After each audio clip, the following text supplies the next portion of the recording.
Good morning, everyone. Welcome to the Town of East Gwillimbury's Committee of the Whole Council meeting. At this time, I will call the meeting to order. Just before we move forward in the agenda, I would like for us to take a brief pause. It's with heavy hearts that we wish to express our condolences to our neighbors in Newmarket, Aurora, the Central York Fire Services, who have lost their longtime fire chief, Chief Ian Lang. So our thoughts and our prayers are with Chief Lang's family, friends, and colleagues during this very difficult time. So in honor of Chief Lang, East Gwillimbury Emergency Services have been flying their flags at half-mast at all fire stations. And I would like to ask that we do take a brief moment of silence in honor of Chief Lang.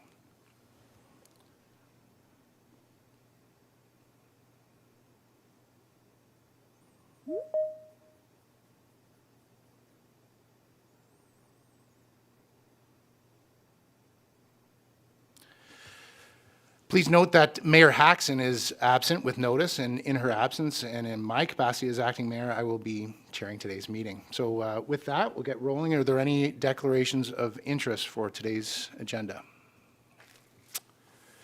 Seeing none. Our land acknowledgement. The Town of East Gwillimbury recognizes and acknowledges the lands originally used and occupied by the First Peoples of the Williams Treaties First Nations and other Indigenous peoples. And on behalf of Council, I would like to thank them for sharing this land. We also acknowledge the Chippewas of Georgina Island First Nation as EG's closest First Nation community and recognize the unique relationship the Chippewas have with the lands and waters of this territory.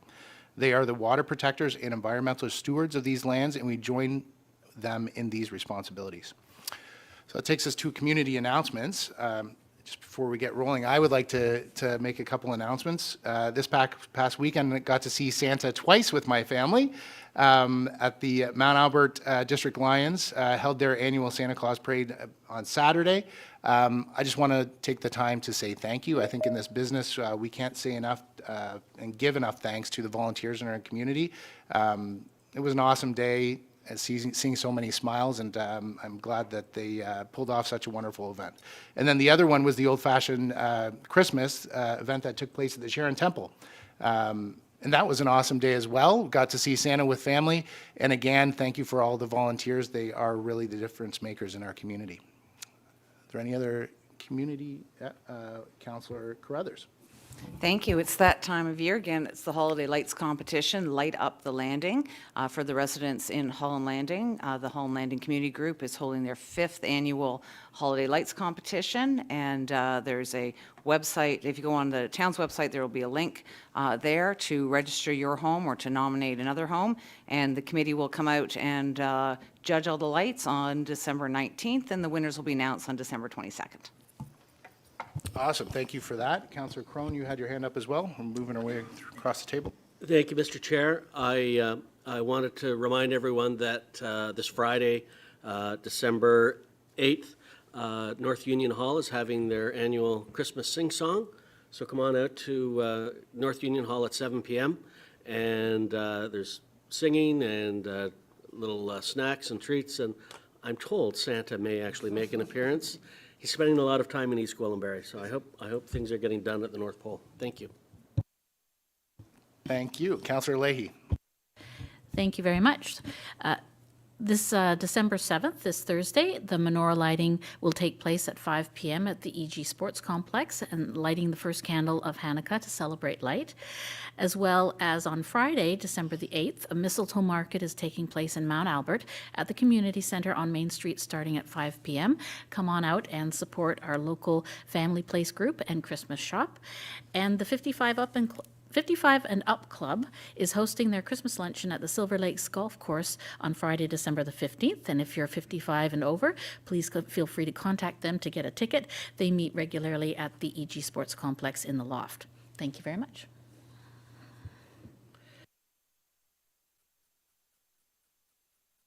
First day on the job, I'm throwing things around here. Any other community announcements? Seeing none, we'll move on to deputations in the agenda. We actually don't have any deputations in the agenda, and that takes us to item F, which is our presentations. Yep. I was just going to inquire, actually. I believe there's a presentation under development services that might be more appropriately moved to deputation, so I don't know if we need to make a motion to that effect. Yeah, thank you, Councillor. When we were preparing the agendas yesterday, actually, we recognized that. And so the suggestion is that what Councillor Roy-DiClemente is referring to, that we have an external presentation. It actually relates to item I2, Development Services Report as a zoning bylaw amendment for the official plan. And the applicant is South Sharon Developments for the Menkes file. And so Councillor Roy-DiClemente is suggesting, and we actually don't have an approval of agenda under procedural items. So I'm proposing that what we do is we move item I1, and that presentation is by Mr. Pileggi, and we move that up under the presentations. I don't know if there's any questions or comments surrounding that, seeing as that's not in procedural bylaw. Just not seeing any. So I do need a mover for that, and we'll give that to Councillor Roy-DiClemente. All those in favor? All those, oh, no, all those opposed. There we go. Done. Now, so a little bit more housekeeping, actually. So we're going to move this item. So we're going to move that up in the agenda. We've done that, so we can consider that. Madam Clerk, do we need this motion or no? Through you, Mr. Chair, you do have a motion to move the item up. That was already passed. So right now, committee is dealing with the presentation by Mr. Pileggi. You can consider that presentation, and following that, if there's any additional, we can consider those after. Okay, so can we just ask Mr. Pileggi to come up? Absolutely, yes. Wonderful. Mr. Pileggi, if you could come up, that would be great. Told the clerk has advised you, you've got 10 minutes for the presentation, that's correct? Thank you, Mr. Acting Mayor. Wonderful, thank you. So thank you. My name is Nick Pileggi. I'm with a firm called Macaulay, Shiomi, Howson, and I'm here today on behalf of South Sharon Developments, Inc., also known as Menkes, regarding the property at the northeast corner of Morel Boulevard and Green Lane in the town. If I could get the next slide, please. So the subject property, as I just said, is at the northeast corner of Morel Boulevard and Green Lane. It's currently a vacant property with, if you know the site very well, there's certainly some grade challenges there where the northeast corner specifically is very high, and then the grading slopes away to the east and to the north. If I could get the next slide, please. So the property is designated in the secondary plan for mixed use, residential mixed use, and neighborhood commercial. You can see that it's surrounded by medium density development proposed and low density development to the north and the east, and some other mixed use lands across Morel Boulevard to the west. Next slide, please. So this is the proposed site plan. There's five smaller buildings proposed right now, and then the larger building, which is the subject of the official plan amendment application. So just to clarify on the official plan amendment application, which is regarding the floor plate of a grocery store. So that's to increase the floor plate of the grocery store to 4,700 square meters, or about 50,000 square feet, whereas previously a smaller floor plate was contemplated. And it's only the grocery store that's limited in floor plate. So if this was anything else but a grocery store, the floor plate that you're seeing on the site could still be accommodated. So ultimately, what we're trying to do is make sure that we can market this to all of the potential grocery store providers on the site, and eventually lease to one of them. The 5 outbuildings, there's 3 buildings along Green Lane proposed. Those are single-story retail and mixed office and retail uses, including possibly medical offices, dental offices, that sort of thing. And then the 2 buildings in the northwest that are along the Morel Boulevard frontage, those are 2- and 3-story buildings, with the idea being that there'll be retail at grade and then office above. So I know there's been some question at the last meeting about the setbacks in the zoning bylaw. So I just wanted to clarify a couple things on the height. So this is proposed to be rezoned to a mixed-use zone, and there are some height provisions, setback provisions in that bylaw. There are only 2 exceptions that are being requested as part of the zoning.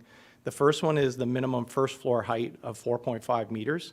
So that's a minimum height that, for example, if one of the buildings happened to, let's say the 2- or 3-story building, if the first floor was only 3.5 or 4 meters, which is still a typical commercial floor plate, we would have needed a variance because we're not at a minimum 4.5. So that's a minimum first floor height. It's not the total height of the building that we're asking to go higher. It's a minimum first floor height of 4.5 meters. We still expect, because this is commercial, that the first floor heights are going to be taller. Obviously, commercial heights are taller than your typical residential height of 3 meters or 2.9 meters. But that's the exception with regards to the first floor height. So it's not an overall building height that we're asking for no provision. It's simply that minimum 4.5 meter first floor height. And then secondly, the provision regarding setbacks. So the provision says that there shall be no maximum setback on the exterior side lot line. So in this case, the front lot line is Morel Boulevard, and there's two exterior side lot lines, which would be the North Road, which is not there yet, and Green Lane on the south side. Now, that provision only applies to buildings that are less than 500 square meters.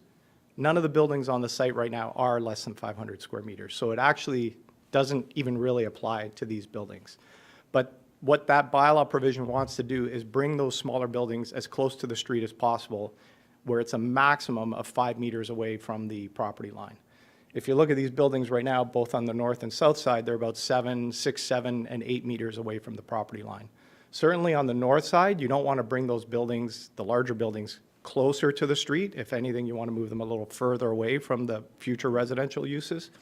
And then along Green Lane, the reason we're asking for the provision to have no maximum setback is because of the grade difference that I talked about earlier, and then the jagged lot line that you can see that goes along Green Lane. So at any point, if one of those buildings was more than 5 meters away from that lot line, you'd have to either skew it on an angle or do something funky with the building face to make sure that none of it was more than 5 meters away.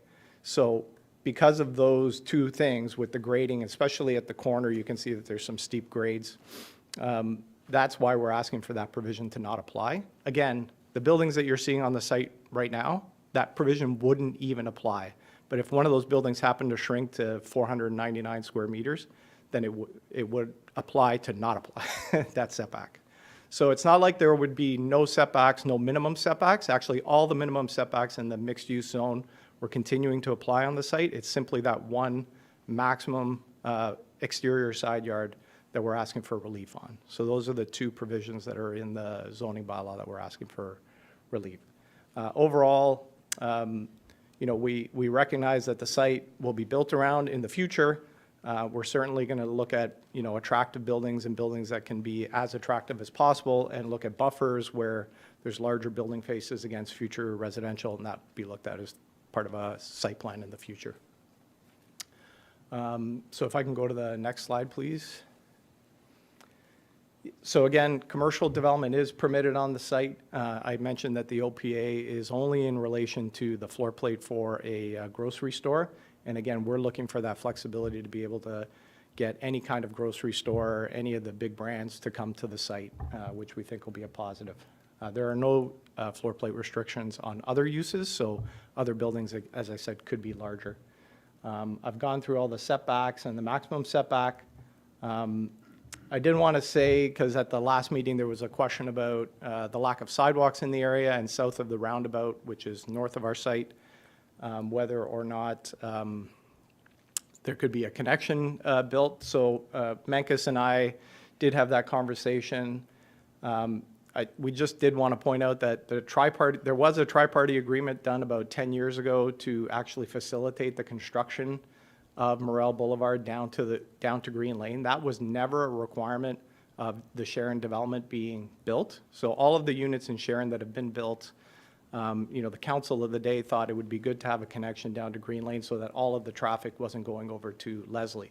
So Menkes and Acorn, who are located just north of the Menkes site, helped to facilitate that by including, in exchange for some allocation, they both got about 100 units of allocation, but then the lands south of the roundabout, those were all external to any development application at the time, and they were delivered and the road was built as part of that agreement. So I just wanted to make sure that council was aware that Menkes did fulfill their requirements in that agreement to build the road, build the intersection, front end a lot of the costs there. But in terms of the sidewalk, there will be sidewalks built around the site as part of this development, proper sidewalks. And then Menkes is amenable to building outside of the boundary of this site from the north end of the site up to the roundabout, building a paved pathway on the east side. There's the curb right now, and there's a bit of a flat area before it drops down into a ditch. So in that area, Menkes could build, 1.5 or 2 meter paved pathway up to the roundabout to connect to the existing sidewalk path or sidewalk areas to the north, and that could help with transportation, pedestrian transportation links down to Green Lane and to the commercial development. And if I could just get the last slide. So again, in closing, the proposal here is going to bring some commercial and office to the site. It certainly will draw from Sharon, Queensville, Holland Landing, and other areas of East Gwillimbury, and it will help to reduce trips that are now leaving East Gwillimbury for commercial uses, whether that's to go down Leslie Street to some commercial or grocery stores down, at the Metro, let's say at Davis Drive, or further south to No Frills, or to within EG to the commercial development at Yonge and Green Lane. So certainly that'll help take some of the traffic off of Green Lane or off of the other collector and arterial roads that are now going to those other areas. It'll obviously be walkable, especially with the connections that we're proposing. It will provide new jobs to the community and opportunities for both full and part-time employment. And there will be, of course, with any retail development, you're always going to have those personal service uses, the medical, dental, quasi-medical spaces that are going to go in there, and we're certainly looking to facilitate those as well. So again, thanks to council for indulging me by going early. I appreciate that, and I ask that council approve the development and the staff recommendation. Thank you very much. Thank you, Mr. Pileggi. Are there any questions, comments from committee members today? Councillor Crone?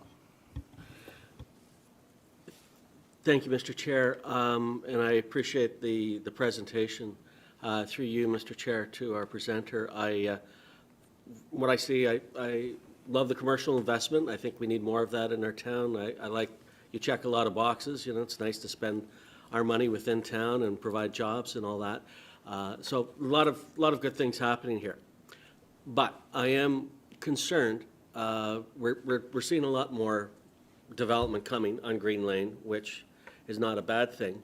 I am concerned, though, with the commercial activity that we're getting. My understanding was with Green Lane is that it was initially supposed to be a bypass. And now we know the traffic on Green Lane is challenging as it is. Is this going to, have we done any traffic studies that states whether Green Lane can handle this? Are we going to look at service roads parallel to Green Lane that might be able to take some of the stress off? I think it was a couple of weeks ago we had an accident at the corner of Green Lane and Second Concession, and it backed up traffic for kilometers and kilometers. And so I am very sensitive to what the stress limit is of this path on Green Lane. So welcome any comments you might have on that, Mr. Pileggi. Thank you. Through you, Mr. Chair. There was a traffic study done in support of the development, and it did support the proposed development. We actually think that the number of trips on Green Lane would be reduced by the proposed development. So this isn't necessarily a site that is going to draw from the south necessarily, to put more vehicles on Green Lane, but rather, it's as you're driving home or on the weekend, if you're within East Gwillimbury, then this will likely be a draw from the northeast. So, ultimately, I think the traffic on Green Lane is unaffected really by the proposed development. And then there's no additional left turns or anything proposed on Green Lane. So the one driveway at the east side of the site is likely to be just a right-in, right-out driveway. Obviously, the intersection at Morel Boulevard already has signals and full turn movements, so that would be maintained, and the majority of the traffic would come off from Morel Boulevard. Any other questions or comments from the committee? Yeah, Councillor Lahey? I will defer to Councillor Roy-DiClemente. She had her hand up first. Thank you. That's fine. Go ahead. Thank you, Mr. Chair, and through you to Mr. Pileggi. Thank you very much for addressing the concerns that we raised, and that certainly actually really helps me get my head around what it is that you were requesting through those applications. I did want to ask, just to clarify, I do know that 10 years ago, your client did us a solid, I guess, is the best way of putting it, in helping to get Morel Boulevard built. In my mind and in the community's mind, it's somewhat, I'll call it roughed in. So it isn't a full urbanized road in that it doesn't have it doesn't have shoulders and sidewalks and so on. As part of your development, will you be finishing up that stretch, at least the piece that goes between Green Lane and the north end of your site? So will that section of Morel Boulevard be urbanized? Through you, Mr. Chair. So yes, the pieces all around the site itself would be fully urbanized to their ultimate extent, as much as possible. I mean, obviously along the north end where there's not necessarily a road, you might leave certain parts of it, you wouldn't build a curb there necessarily if there's not a road to build, as long as we could get things in the ultimate location. So, but yes, along Morel Boulevard, along Green Lane, what you would see is the ultimate condition as part of this site plan. So the proper sidewalks, the proper curbs and gutter and so on. And so the asphalt pathway that you're proposing is basically from the north end of your site to the terminus of the sidewalk at the roundabout. Correct. Thank you. Thanks, Councillor. Councillor Lahey, go ahead. Thank you very much. My question is a procedural one with regard to the change in the order of the presentation today. And so the presenter has asked that we both receive and approve. And procedurally, I'm curious as to the best way to proceed if we are simply going to receive it at this time and then consider approving it at another time. So while the presenter did say that what we have sitting here before us is a motion to receive, what I am going to ask is that if there are no other questions, I would like to see that motion to receive it, and then I would like to discuss moving item I2 of the Development Services Report up in the agenda. And then I would like to turn the chair over to Councillor Roy-DiClemente, as she does chair that item, so that we can then have a discussion around it. So any questions, comments? Councillor Lahey, I answered your question there? Great, thank you. So that is what I would like to do. So is there a mover to receive the presentation? We have Councillor Roy-DiClemente is moving it. All those opposed, or all those in favor? I mixed it up today. All those opposed. Good, we carried. Okay, so thank you, Mr. Pileggi. Appreciate that.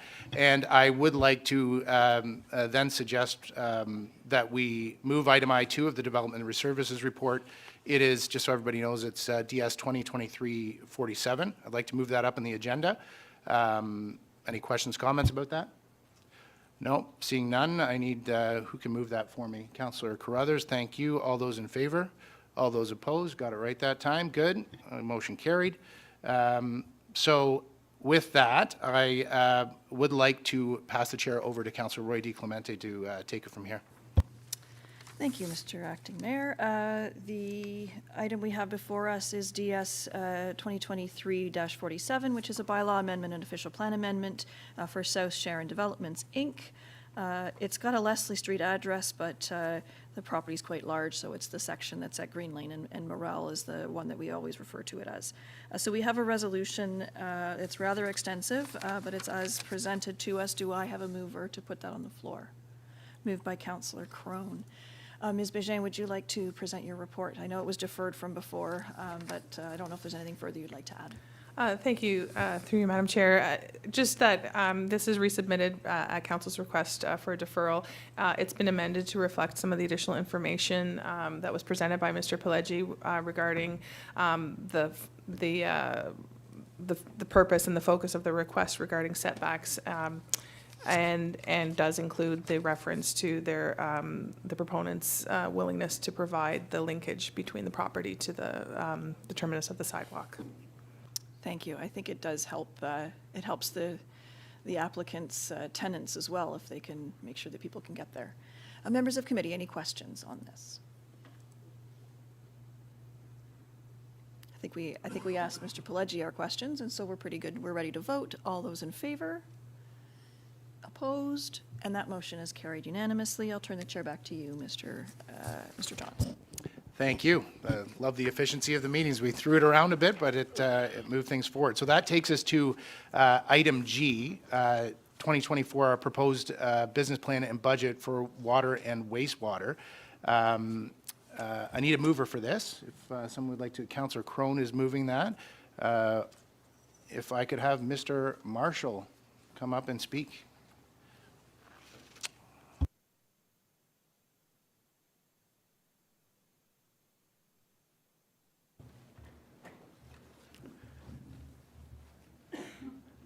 So, good morning, Mr. Chair and members of committee. Happy to provide a kickoff to the discussion on the water and wastewater component of the town's operating budget.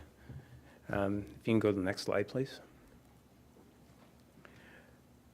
So, through this presentation, I'm going to provide a bit of an overview on the proposed 2024 water and wastewater rates, give a high-level overview of the proposed budget for 2024, and then pass it over to General Manager Molinari, who will provide some detail on the operating and capital proposed budget submissions.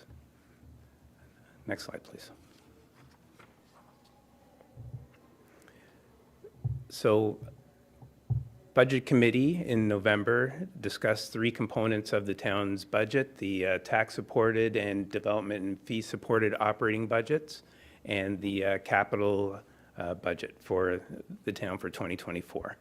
So this presentation is going to give an overview of the final piece of the town's budget, which is the water and wastewater operating program. And it will also provide some details on a couple of capital projects that are pertaining to water and wastewater. So these numbers you see here are updated based on our discussions that we've had recently. So the town's proposed budget for 2024 is $75.3 million. Next slide, please.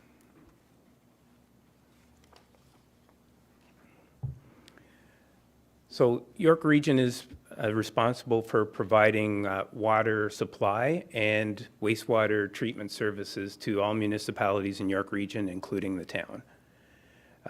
These costs make up the majority of the town's operating budget, which a bit over $7 million of the town's $11 million budget. For 2024, the region has proposed a 3.3% increase to the rates that they charge municipalities, which impacts the town by approximately $260,000. As well, wanted to mention about something that the engineering and public works staff had reported on earlier in the year about the increased flushing that has happened throughout the year. So the town and regional staff are still working to find a resolution to that. It's not going to impact the budget for 2024, but it could potentially impact the budgets going down the line, depending on the resolution. So right now, the estimated cost of this flushing is about $700,000 on the water side. So staff are still working with the town, and hopefully we'll get to a resolution. Next slide, please.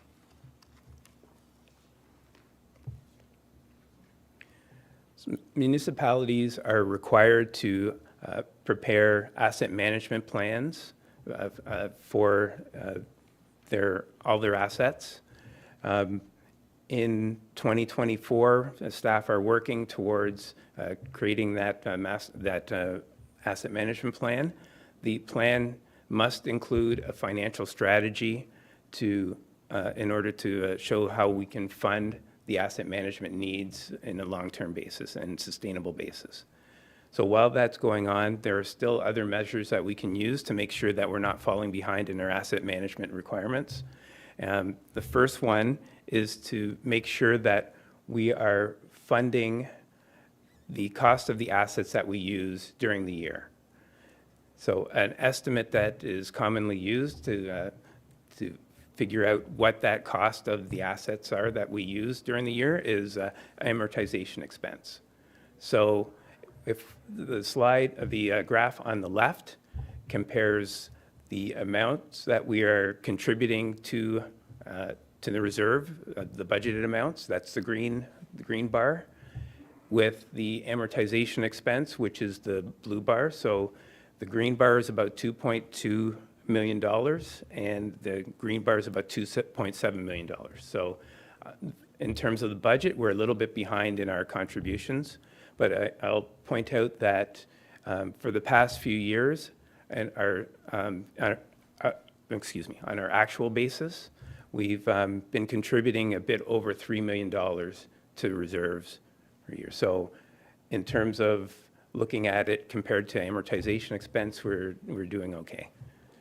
The second measure to look at in terms of asset requirement needs is to make sure that we have enough money in our reserves to fund what we've actually used overall. And that estimate of what we've used overall is accumulated amortization. So the slide on the graph on the right compares the amount that we have in our reserves, that's the green bar, which is about $23 million, with the accumulated amortization, which is about $37 million.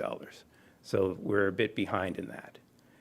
And then to add to this, in 2020, Howson Consulting did a financial plan and rate study for the water and wastewater program, which is required under legislation. I'll get into that a bit later. And they estimated that we would require a contribution of $4 million a year to reserves, excuse me, and a target by 2030 of $51 million. So we're a bit behind that as well. So the proposed budget is proposing a slight increase to the contributions to the reserve to start catching up on these balances. Next slide, please. Excuse me, sorry. So as I mentioned, under provincial legislation, we're required to do a financial plan and rate study every 5 years on our water and wastewater program. So in 2020, Howson Consulting did that review and made sure, so part of the review is to make sure that that the program has long-term sustainability, and including the maintenance and replacement of infrastructure. So we have to make sure that both our operations and our replacement of infrastructure is supported long-term. So under the financial plan, there was an assumption made that the regional rate would increase 2.9% each year. And right now, the plan for the region is to increase by 3.3% per year. So the plan is a bit short on that estimate. The plan was approved by council in November 2020 and proposed a 2% increase each year starting in 2020 to match with what was assumed to be inflation estimated for that time. So we know that inflation actually from the start of that study to now, inflation has gone up 14.5%. So it's a bit more than the 2% that was anticipated. And on top of that, the town has not implemented any of the proposed rate increases. So we're not only behind on the rate increases, but we're behind in comparison with inflation. Next slide, please.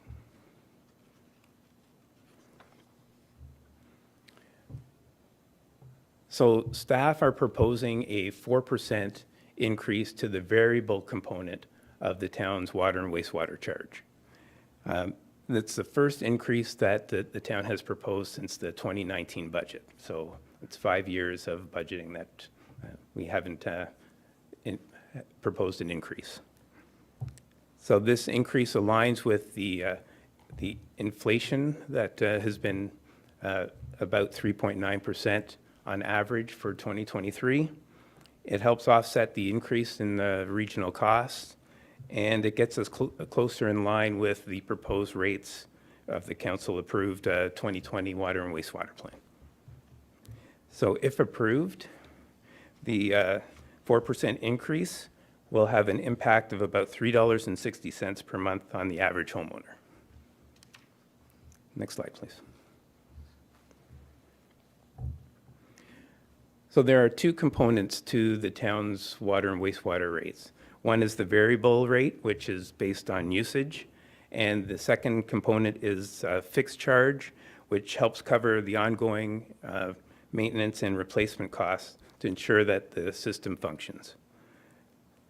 Historically, the town has charged one rate for all users. So a large industrial or commercial user would pay the same contribution towards replacement of assets as a single-family dwelling would.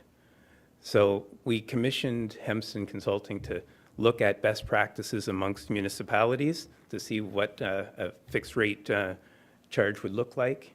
And they recommended that we charge based on the size of the meter as opposed to just one flat charge. And that's an indication of the potential demand that an area could have on the system. So council adopted that revised fixed rate structure last year and approved a 3-year phase-in of the increase in rates.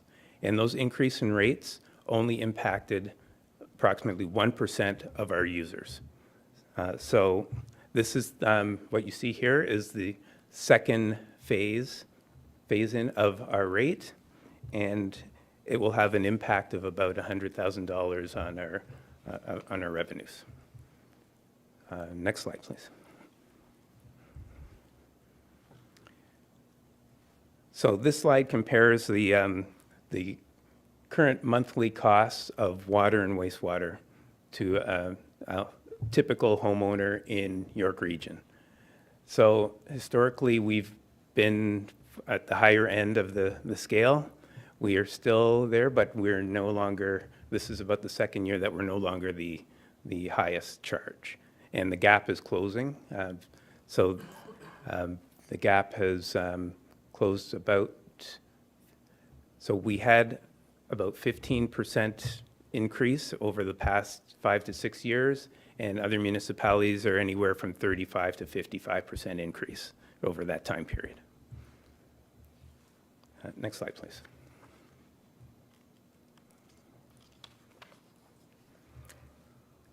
So when you combine our water billings with the other major municipal billing to homeowners, which are our property tax, this slide shows that we have the lowest cost per typical household. We're about $396 lower than the next lowest and $780 lower than the average in York Region. Next slide, please.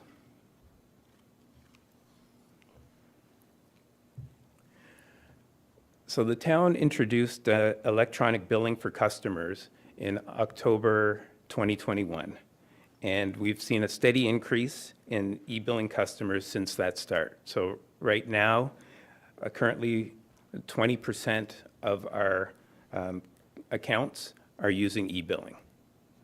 Similarly with payments made through our website, that's also steadily increasing as well. So in 2023, we're estimating a total of 1,300 payments being made through the portal. Next slide, please. So just to kind of give a recap, the main component of the town's operating budget is increasing by 3.3%. Our overall expenditures, operating expenditures are increasing by 4%. We're proposing a 4% rate increase to match those increases and in line with inflation. We're continuing the phase-in of our fixed rate, which impacts approximately 1% of our customers. And there's about 5 capital projects that we're proposing that are approximately $1.2 million in value. So with that, I'm going to pass the presentation on to General Manager Molinari to give an overview of the operating and capital programs. Thanks, Warren. Yeah, next page, please. Yeah, so for our water wastewater metrics, we track three typically: total kilometers of infrastructure, which is for our sewers and water mains, annual water regulatory samples, and total number of active accounts. And we can see all three graphs are showing kind of a steady increase due to growth.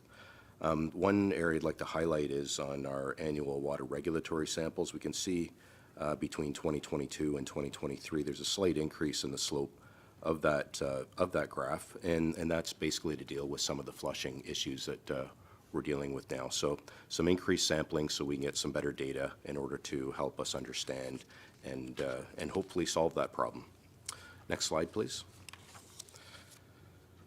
Okay, so in terms of our business plan and budget, you know, really the budget this year is very similar to previous years. There's not a whole lot of change, but I'll highlight a couple of those. So we have an increase to our salaries and benefits for increase in steps, and also it includes the 2.5% for COLA.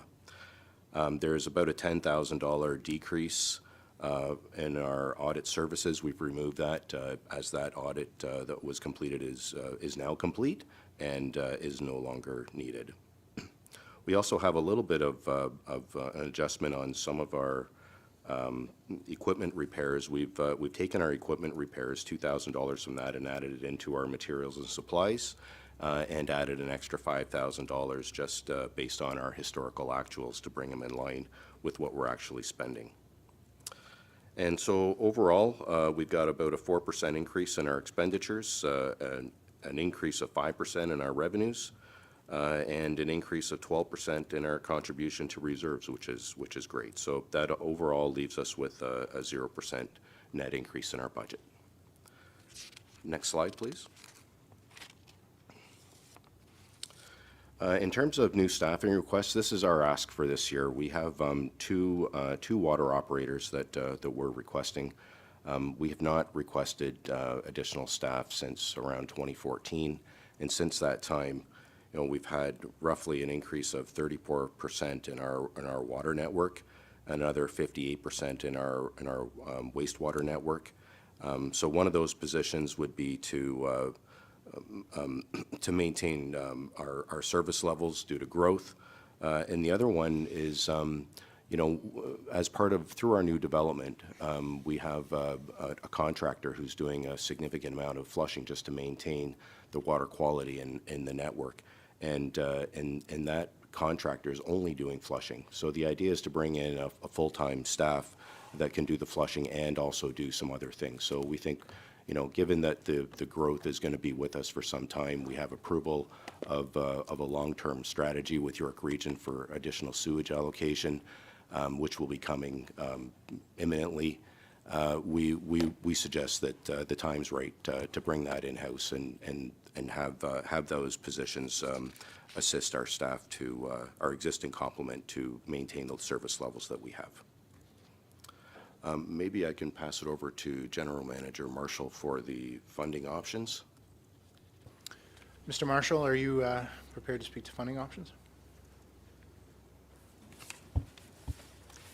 Okay, through you, Mr. Chair. So right now, these two positions are not included in the budget proposal. So if we were to include them, the two options would be to increase the rate to cover the additional expenditures, which would be a 4-cent per cubic meter increase on both the water and the wastewater side, which is about 1.75% increase. So the total rate would be 5.75% of an increase, and that additional amount would be $1.60 per month on the average household. The other option would be to not increase the rate, which would end up reducing the contribution to the reserve. Thanks, Mr. Marshall. Mr. Molinari, did you have anything you wanted to add after that, or? Through you, Mr. Acting Mayor, I still have a few more slides, but we can get through those. Great, thank you. So next slide, please. Yeah, so these are our proposed new capital items for 2024. fairly modest number. So essentially, we've got an automated meter reading data logger installation. This really is a continuation of our current project in Mount Albert, which is actually getting installed as we speak, if I understand that correctly. So based on which we anticipate to be a very successful launch on that project, we wanted to have this project ready on the heels of that. We'll confirm that the project is and the technology is working as expected. Once that's confirmed, we'd have a capital project to roll that out to the rest of the town, which essentially gives us access to meters at the click of a button. So we can use that data for understanding if there's potentially leaks in people's in the infrastructure, if there's something that's happening that needs attention right away. It's very helpful for our finance staff with closing accounts, people moving, et cetera. So really, really nice automated feature for the town to have. We also have some water system network improvements, so a little bit of cleanup in terms of adding some additional fire hydrants in strategic locations, and having some network connections to provide us with some better continuity in our system and looping. Also, some modernization of our sanitary pumping stations. We call this SCADA Lite, which essentially allows us remote access to our pumping stations, which can be a very expensive process, but our staff found a really cost-effective way of doing this that gets us almost the full SCADA, but not quite, but it's a great initiative to get us started on that path. And the last two are vehicles. So one is a replacement and one is for the new staff that we're proposing so that they have a vehicle to move around town in. Next slide, please. In terms of our previously approved capital, I won't go through each of these, but essentially there's about 11 projects. 6 of them are complete, 2 are in progress, 2 are in the procurement stage, and 1 is working with the region on the flushing project to get a proper scope of work so we can do the best job we can of trying to figure those water quality issues. Next slide, please. That's the end. So happy to answer any questions. Thank you, Mr. Molinari. Thank you, Mr. Marshall. So we, quite the presentation there. We'll open up to committee for questions, comments through to Mr. Marshall and Mr. Molinari. Anybody like to take the wheel first? Councillor Roy-DiClemente. Thank you, Mr. Chair. Through you to Mr. Molinari, it won't surprise you that I've flagged the water quality improvements project, that we had $85,000 set aside to try and work away at the issue of water quality. It's been a year and no money has been spent on this, and this, as far as I'm concerned, is one of the most pressing issues, at least that I'm hearing from my constituents. Can you give me some reassurance that we're going to see some progress sooner rather than later? Through you, Mr. Acting Mayor, although there's been no funds expended on that particular project, there's been a ton of work and a ton of discussions with the region in order to get background work. And really what we need to do is get on the same page with a really good terms of reference that we believe will drill down and be sufficient to do the necessary work so that we can actually address the flushing issue. You've heard the words, it's complicated. And we want to, and so it's taking us some time with the region in order to get those terms of reference put together so that we are getting good data and then we can make good decisions based on that data. Thank you. I realize that it's complicated and I realize that it's a challenging project.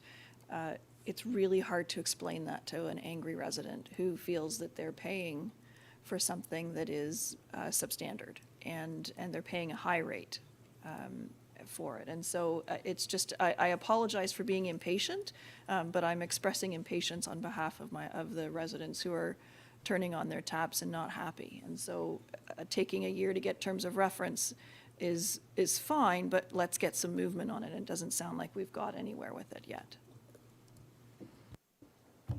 Thank you. Other, yeah, Councillor Crone. Thank you, Mr. Chair. I'll jump off from the water quality question as well.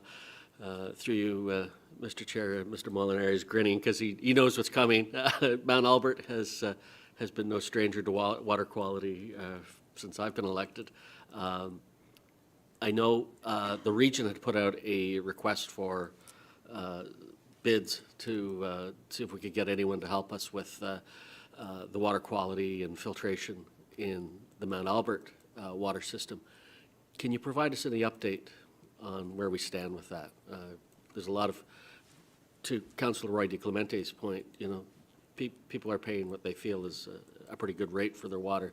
They'd like to see the quality be commensurate. So welcome any comments you have. Through you, Mr. Acting Mayor. So I guess on the water quality side, you know, yes, the aesthetic water quality could be better, and that is what the region's working on, especially in the Mount Albert system. We had a meeting with them earlier on this week to get a bit of an update, and yes, it's still in the design stage, and we're still a few years out from construction, but the process is moving along.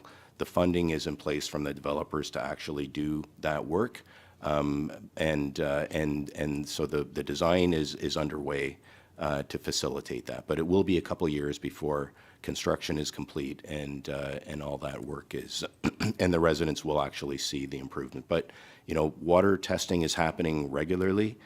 So from a water safety perspective, the water is good quality, but some of the aesthetic parameters could be improved, and that's what we're trying to achieve with the region now. Through you, Mr. Chair. Thank you for the answer. I appreciate your candor. 2 years is not what I wanted to hear. So anything that staff could do to accelerate that, I think, I would appreciate that. I think we started this when I first got elected, so the time. I know the wheels of government move slow, but holy smokes, we need to step on the gas a bit. If I could go back to, I think it was slide 9. And this isn't so much a question as it is a comment. When you look at where we stood with all the other municipalities, and the clerk's bringing it up on screen now, when I first started here, we were the most expensive water in the region. I'm glad to see that someone else has taken the crown from us. And I was assured at the time when I was first arrived here that while we might have been slightly overpriced, the others were underpriced, the other municipalities.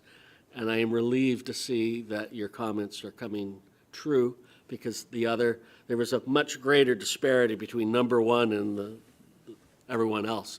So everyone is catching up, but I think for the last 4 or 5 years, we made the right choice of keeping prices, placing a hold on the pricing for water. So after 5 years, a modest increase, I think, is reasonable. But thank you for that, and thank you for all your hard work on this. Thank you. Anybody, Councillor Lahey. Thank you very much, through you, Acting Mayor Johns. My question is for General Manager Molinari, and I'm hoping that you can expand upon the potential savings that we're looking forward to with regard to a couple of the points that you mentioned, the automated features and the modernization in terms of remote access to the pumping stations. Would you elaborate on potential future savings? Thank you. Through you, Mr. Acting Mayor. So I don't know that there's actually quantifiable savings, but there's certainly efficiencies and there's cost avoidance. So, for instance, if a pumping station goes down, the current process, there would be a dialer that would call a call center that would then call out to one of our staff, and there's timing and you know, if the person picks up the phone or doesn't, you know, so there's issues around that. With the SCADA Lite modernization program, that's a much more automated process. That will go directly out to staff. Our response time could be improved. We will have will have direct access to be able to look at the station and maybe even remotely start to diagnose before we even get there. So is there a price that we can put on that? I don't know, but all I know is that we'll be able to manage them better, and we'll be in a much better state to be able to get to the pumping stations with a bit of a game plan in mind, as opposed to getting there and having to figure it out at that time. So I think, does that answer your question? Yes, thank you very much. Cost avoidance is always a good thing, so. Thank you, Councillor. Any other councillors wish to speak to this? I'll say a few things if other councillors don't have anything else to say. Water's complicated. Yeah, very complicated. But the fact is that, especially in East Gwillimbury, it has the farthest to travel when you're looking at it in comparison to other municipalities. So there's a lot of effort that goes into kind of getting the water out of the taps that I don't want to say that we take for granted every day, but in Canada we flush clean water down our toilet. So it's impressive the network that it takes to get the water to where we're going.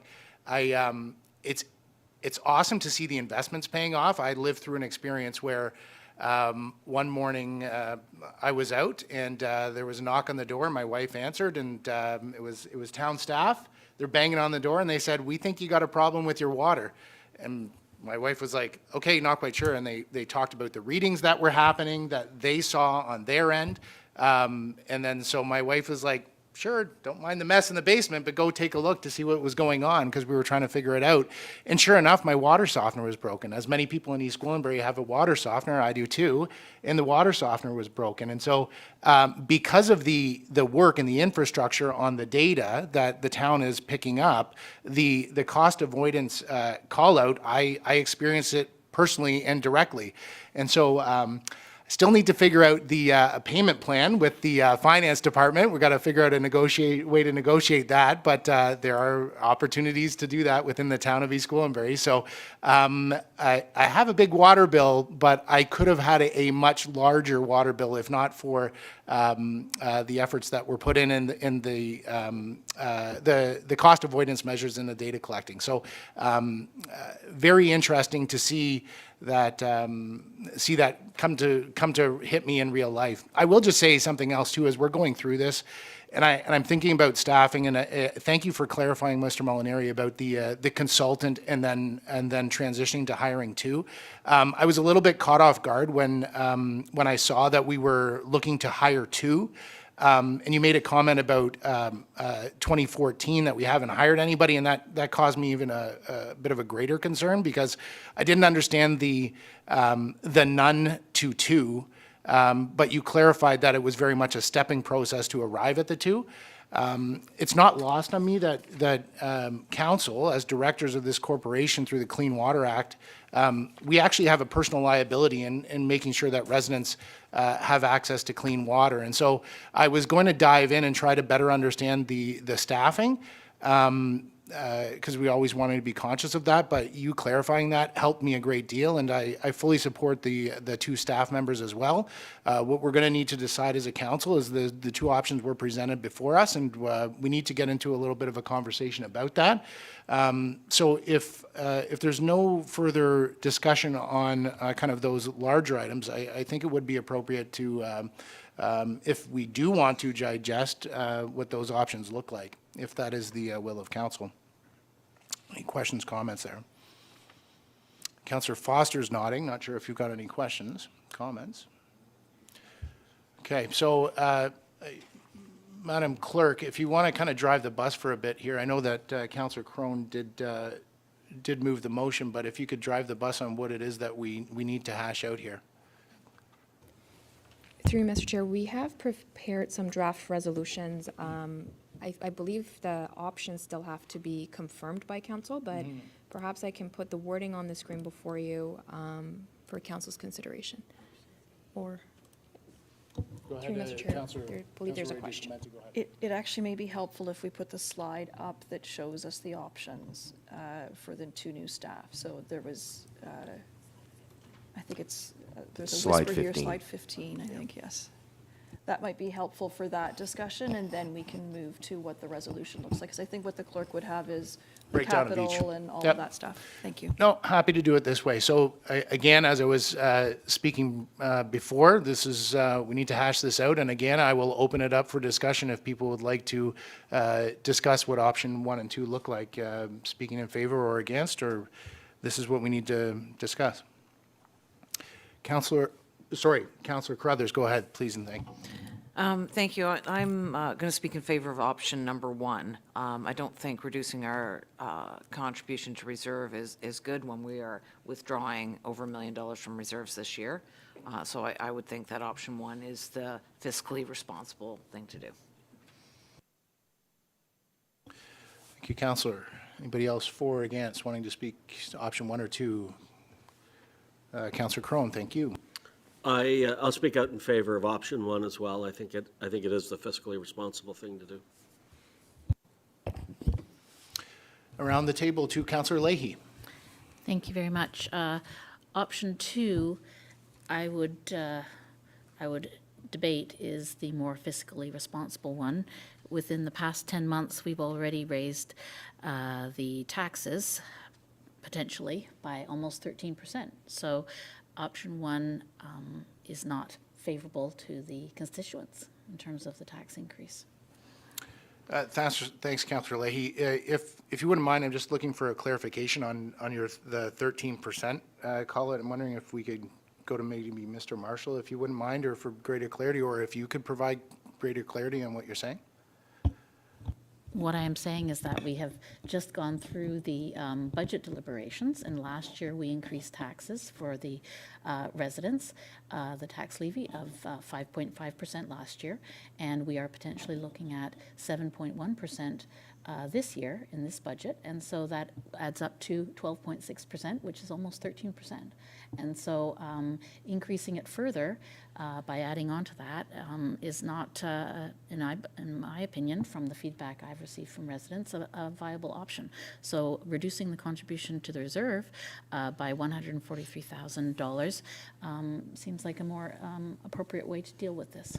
Thank you. Great, thanks for clarifying where you were coming from on that. Any other councillors wish to speak? Councillor Roy-DiClemente and then Councillor Foster. Thank you. So I'm looking at our contributions to reserves. So we're actually increasing our contributions to reserves from 2023 to 2024.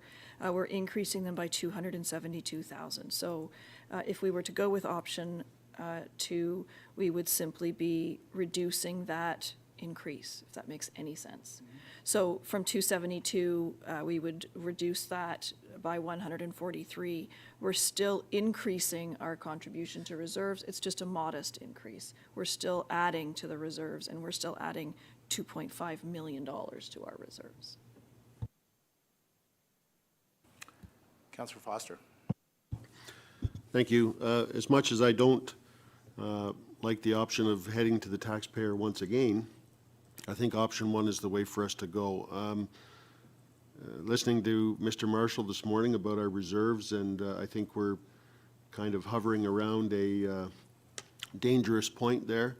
I think that at some point it's going to catch up to us, so I'm a little bit wary of taking more from there at this point. Thanks, Councillor Foster. I think that just a comment on my side, I think everybody knows where I stand on asset management from that perspective. I've been pretty vocal on that, and building our reserves is not a decision that affects today, but it very much does affect tomorrow. And I think trying to attempt to balance that for the residents is not an easy one at all. It's interesting. The pay-per-use is interesting, the way that we have it structured for larger pipes paying more money. And I think that, we're talking about for the average user. The fact is that that is balanced out also from a residential versus commercial vantage point. And when you're looking at, the call out as it was presented last year on the study from what was completed when we were talking about the 1%. The 1% are the ones that are paying the large portion of the increases. I do think that the 1% should be looking at funding staffing as well. I think that the 1% need to be understanding that they should be lifting all of us and not just lifting themselves. And so I think that I am going to support option one as we put this to a vote. We need to make sure that we're looking after today while we're making sure that tomorrow there is a future that is not going to be burdened by our kids.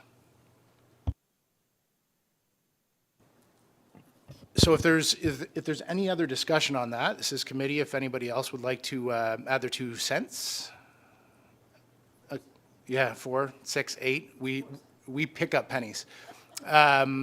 So They don't make pennies anymore. I still pick them up.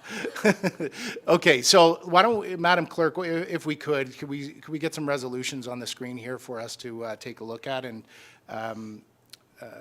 procedurally, it's my understanding that Councillor Crone has moved the presentation, and in essence, is Councillor Crone moving all of these, or do we need to split them up?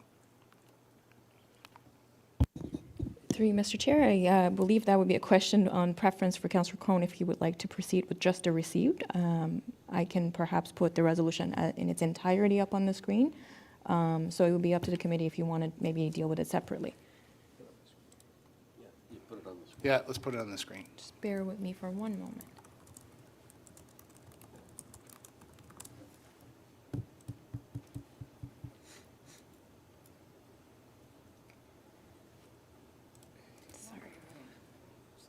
Yeah, sure. Well, Madam Clerk is pulling this up. Councillor Carruthers has a comment. I just had a question about the fixed rate for Mr. Marshall. Since this was the first year that we looked at increasing that for the people using the bigger meters, I was just wondering if there was any anomalies, any issues that jumped out at us, any learning from that?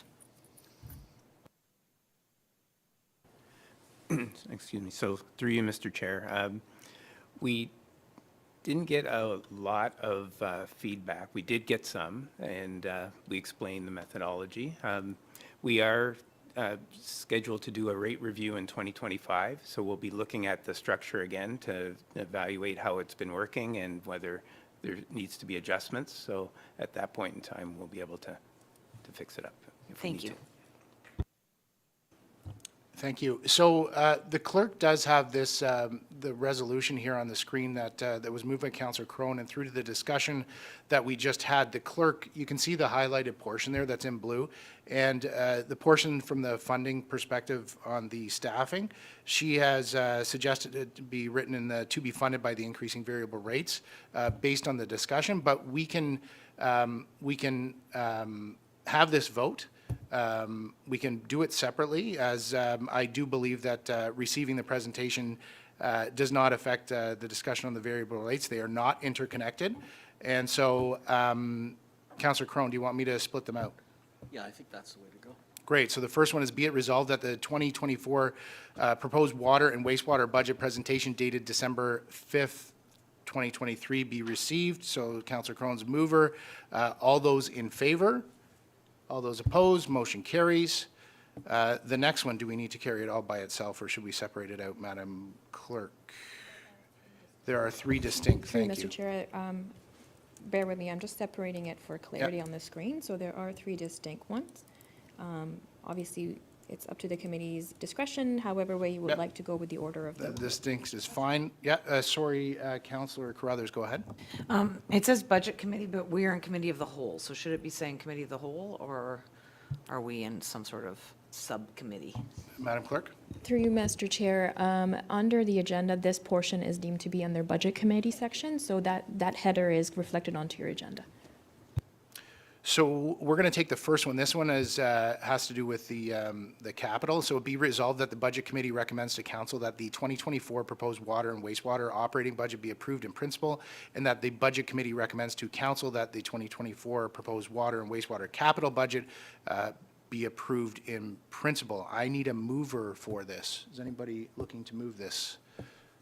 Councillor Crone, all those in favor? All those opposed? Councillor Lahey opposed, and the motion carries.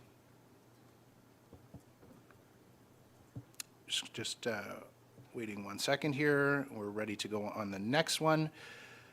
So the next motion is that be it resolved that the Budget Committee approve in principle the 2024 new staffing request for the proposed water and wastewater operating budget to be funded by increasing the variable rates as follows. We can see them there. So I need a mover for that. Councillor Carruthers. All those in favor?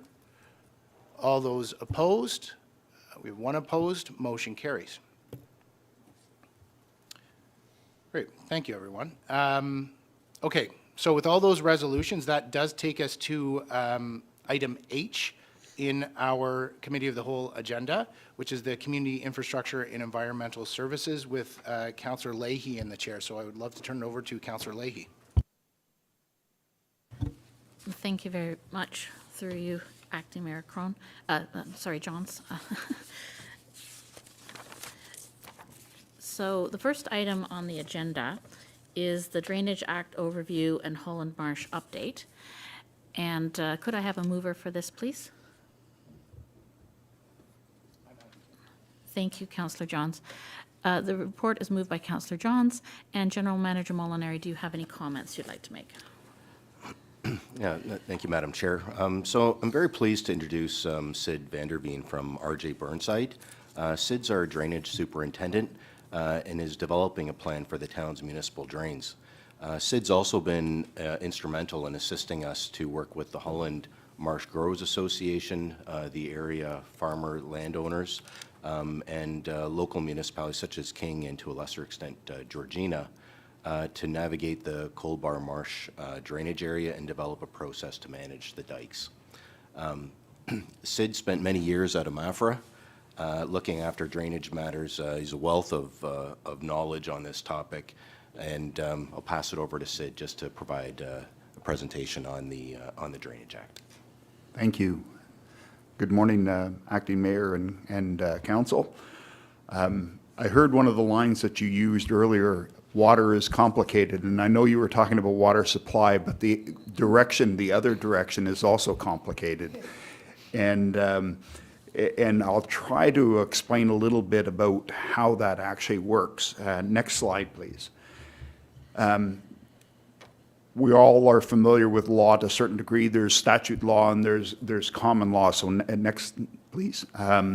So going to talk about municipal responsibilities for drainage, what they are not, and we'll also talk a little bit about what the public perception may be, which is often, you should solve my drainage problems, which is not necessarily always the case.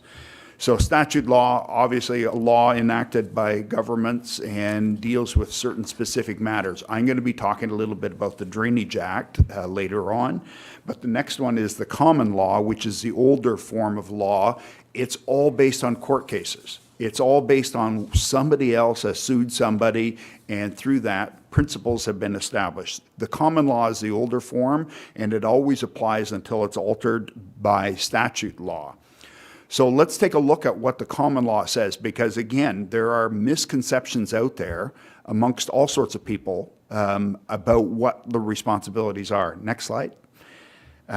So for example, next, when you have, the common law divides issues, drainage issues, into either natural water courses or surface water. So it splits them and says there's separate sets of rules or principles that the courts will follow. When it comes to a natural water course, next, there's a property owner called a riparian property owner which owns land abutting a natural water course. They have the right of drainage. So it's interesting, if you own land beside Lake Simcoe or some water course, the courts are saying you have the right of drainage. Well, obviously, my land is right there beside this natural water course. But what it's also saying is if you're not a riparian landowner, if you don't own land beside a natural water course, you do not have the right of drainage unless you acquire it somehow through statute law. And so I'll talk about that again in a little bit. So in a case like this, this is a beaver dam on a natural water course. Whose responsibility is it to remove that water course? Next slide, please. Whose responsibility is it to remove a blockage on a natural water course? This is one that happened in 2018. I know who's going to do it. Obviously, the road authority, but whose duty is it? The answer actually is no one. But the property owners will say, municipality, you do it. You go out there and remove it. Well, you have no right. Forget the fact that this is by a bridge. Let's say it's downstream a little bit and there's a blockage and it's flooding the road or flooding upstream lands, and they're going to the municipality saying, you remove this. It's your job. I pay taxes. And the answer is no. You have no authority to enter onto land. You have no authority to recover costs. You have no.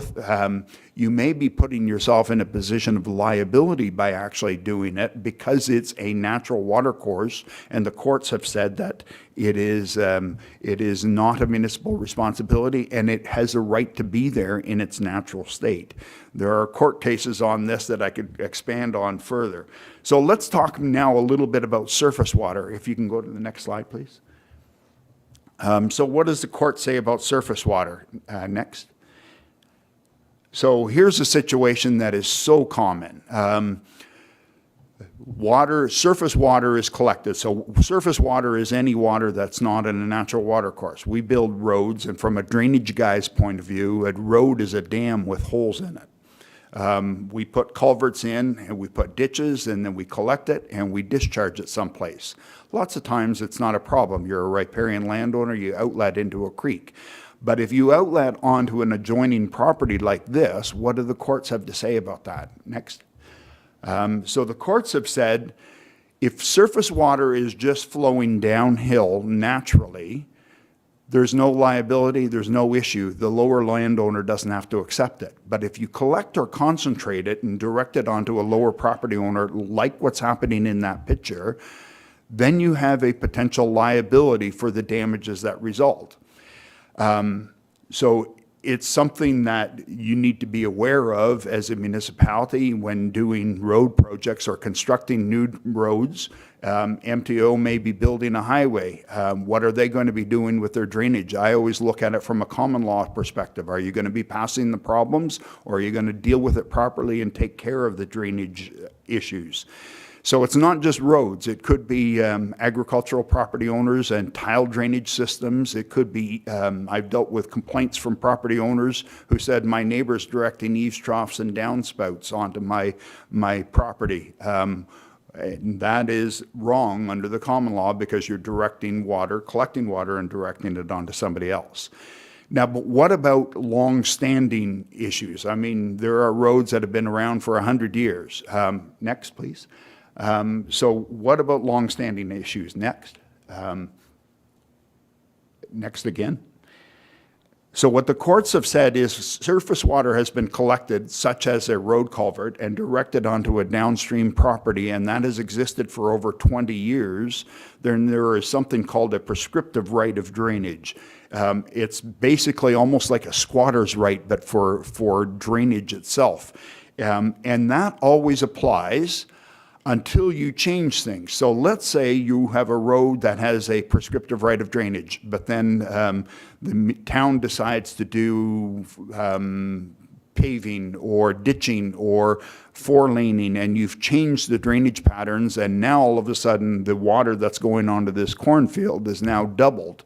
You may have lost your prescriptive right of drainage. So that's something else to keep in mind, that when you're dealing with drainage, you may have a right, but it's for the current circumstances, current situation. The other thing to note is only a prescriptive right can only be granted by the court. So you have nothing until a judge actually says that you have a right of drainage. Next, please. So the question around surface water is, do private property owners have the right? Now, I know they often do, but do they have the right to connect to private drainage systems such as a road ditch? And the answer really is no. Next. A road ditch is actually a private ditch built by the road for the drainage of the road, and no one has the right to connect into it. Again, it happens all the time.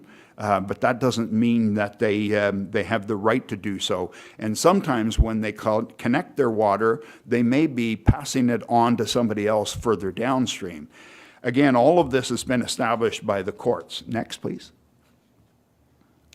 So does the municipality have a duty to solve private drainage matters? And the answer is no. Next. The issue is conditional. There may be statute laws that apply, but in most circumstances, the answer is no, you don't have a responsibility to resolve drainage issues. There's nothing in the Municipal Act. The Municipal Act gives you some right to solve drainage problems if you choose to, but it doesn't make it a duty. So how do you deal with this? I mean, we live in a province that has an abundance of precipitation. Next, please. So that's why the Drainage Act was passed. It was actually passed as a tool to try to resolve these private drainage issues in a way that's focused, that is central, that's consistent. Next, please. So the objective of the Act is to provide a solution to these common law barriers. Next, please. So the petition drain process is the process that is defined by the Act. The Drainage Act is predominantly a process. At the end of the Act, it says, okay, now that you have municipal drains, here's some responsibility, but predominantly it is a process. And it starts off with a petition of landowners. So if you have a group of landowners that say, we have a drainage issue, should you jump up as a town and say, we'll solve it for you? The answer is no. You should actually say, here's a petition form, sign this, show us that you're interested, show us that you're prepared to deal with this financially, and then we'll start the Drainage Act process. So all drains are initiated by petition, and the petition form is the legal basis or springboard that triggers the Drainage Act process. The other thing that's a common misconception is the Drainage Act can only be used in agricultural areas, which is not in fact the case. It can be used anywhere. It was developed for predominantly agricultural areas, but again, it's not restricted to those areas. Next slide, please. Okay, I just covered that. Next, please. So here is the Colbert Marsh, and I think many of you are familiar where the dike repair occurred. But from my perspective, what is the area requiring drainage? It would be the whole marsh itself. So if there was a petition for drainage, right now this is a private drainage system. The municipality actually has zero responsibility for it. It's not a municipal drain. It is a private drainage system that was built by private property owners. They built the dikes, they built the pumping stations, they operate them.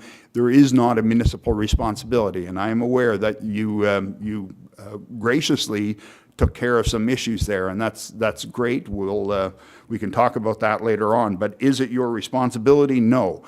If these property owners wanted to get a resolution to these drainage issues on a long-term basis, what they need to do is submit a petition for drainage for that area, and then that would trigger the next steps in the process. Next slide, please. So the process, and I'm going to just flip through a bunch of them until you get to the end. Yeah. So the petition form is submitted. Again, it's a legal document. It's filed with the municipality. Council considers the petition. If council rejects it, you need to have a good reason. What you're saying is, we don't believe you really have a drainage issue, and if they're prepared to sign a petition and pay for it, they usually do have an issue. So then there's a notification of the acceptance of petition that's sent to the petitioners, to environmental or regulatory agencies like the Conservation Authority, MECP, MNR. Then an engineer is appointed, and the engineer will meet with the property owners and say, okay, this is the kickoff meeting, we're going to start the process. What are we trying to solve here? It's data collection time from the property owners themselves. Then they'll do potentially a preliminary report looking at different options on how to resolve this. After this, they will go out there and do their survey and detailed design. And they may say in the Colbert Marsh situation, we need to raise dike levels, we need to put in a pump station, we need to put in some internal drainage. We're not sure at this point. But all of that would be part of the engineer producing a report with plans, profiles, specifications.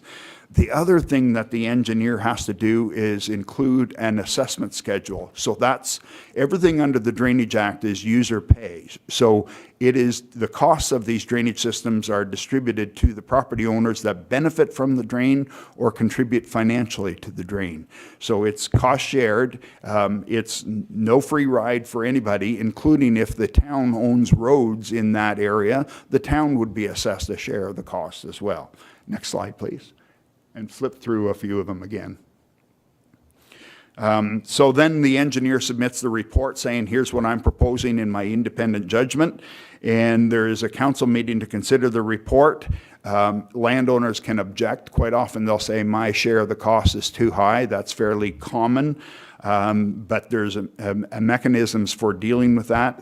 Council would then give 2 readings to a bylaw, which means they agree in principle with what's in the report, and that then opens it up to appeals under the Drainage Act. The first appeal body is a Court of Revision, which is a municipally appointed appeal body that deals with assessments only, so shifting costs around. The next is the Agriculture, Food and Rural Affairs Appeal Tribunal, which is a more of a technical appeal body. So if somebody's not satisfied with the decision of the municipal court of revision, then they can appeal further to the tribunal or on technical matters as well. And then there's also a legal appeal body called the Drainage Referee. It doesn't get used as much. After the appeals have been dealt with and adjustments are made, then council passes a bylaw adopting the report. The report actually forms part of the bylaw, and that then gives council the authority to construct the drain. Even sections of the drain on private property where the property owner may have been opposed to the project. So it's, again, a majority rules in a situation like that. So they would tender, you would follow your procurement policy, hire a contractor, build the drainage system as adopted by bylaw, and then the working with the treasurer, you would send out bills for the shares of the costs and apply for grants to OMAFRA. There is a 1/3 grant available for costs that are assessed on agricultural land. Next slide, please. So now once it's built, and so what is a municipal drain? It's an engineer's report adopted by bylaw that is constructed. You need those 2 components, the bylaw and the engineer's report. That gives it legal existence. And I know this is kind of small, but these are some of the municipal drains that you have. Some of them, the most recent one was built in the early 90s, if I'm not mistaken, and some of the ones earlier than that are date back to potentially the 1940s and possibly even earlier. These are systems that, assuming we can identify that they all have bylaws and engineers' reports, the municipality is responsible for their management.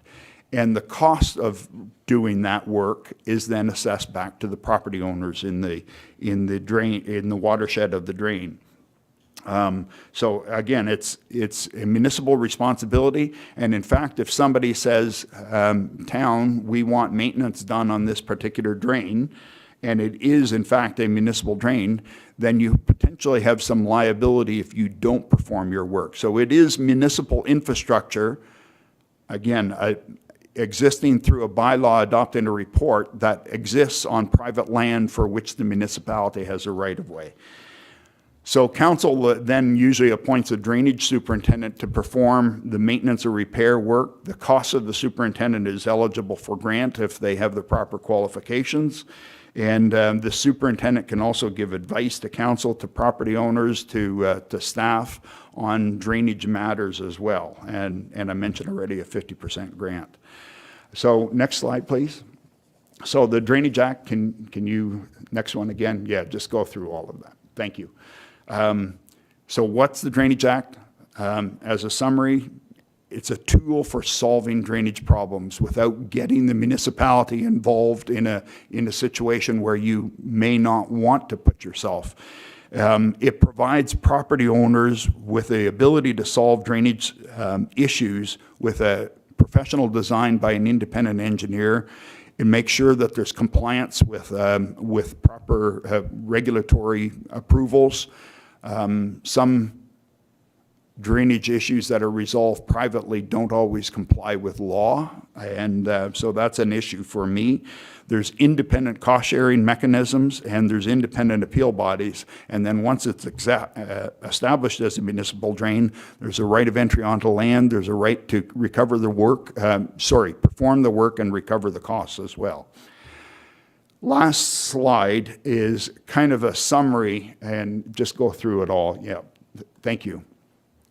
So again, the town is no different than just about any other municipality in the province. You have drainage issues, and you have residents coming to you with these drainage issues, and the question always is, how do we deal with them?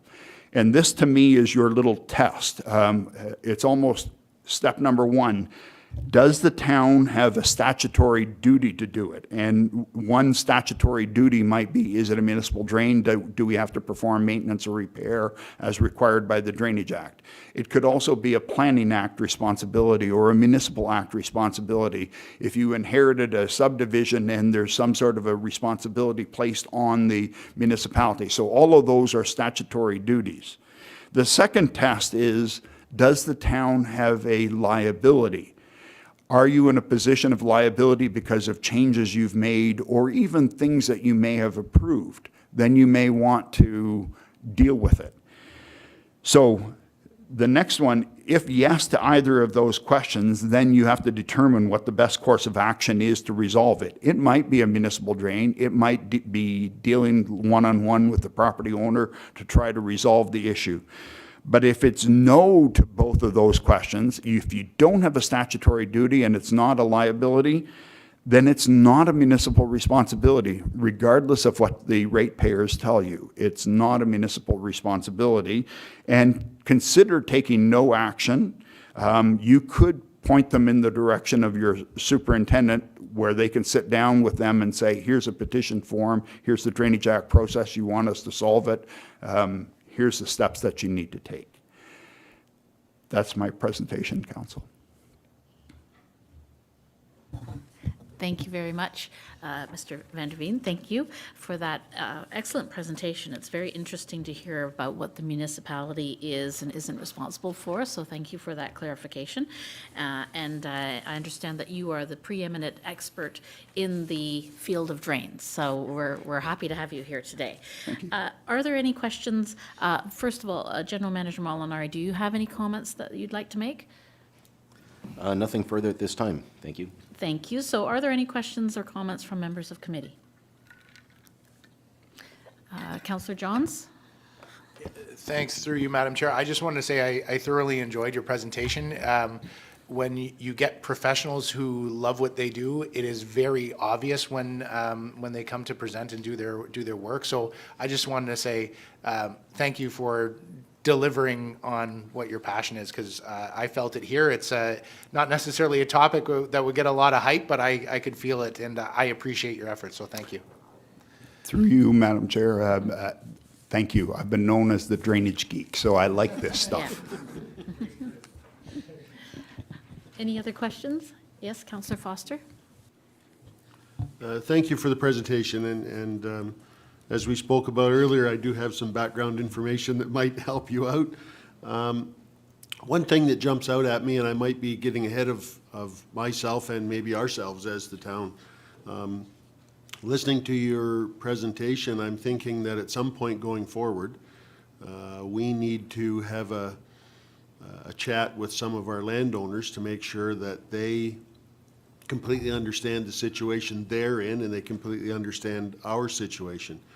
Are there any, I guess, hints on how we move forward with that? I don't think it's as easy as having an information night that says, you know, this drain may or may not be our responsibility. Where do we move forward with that one?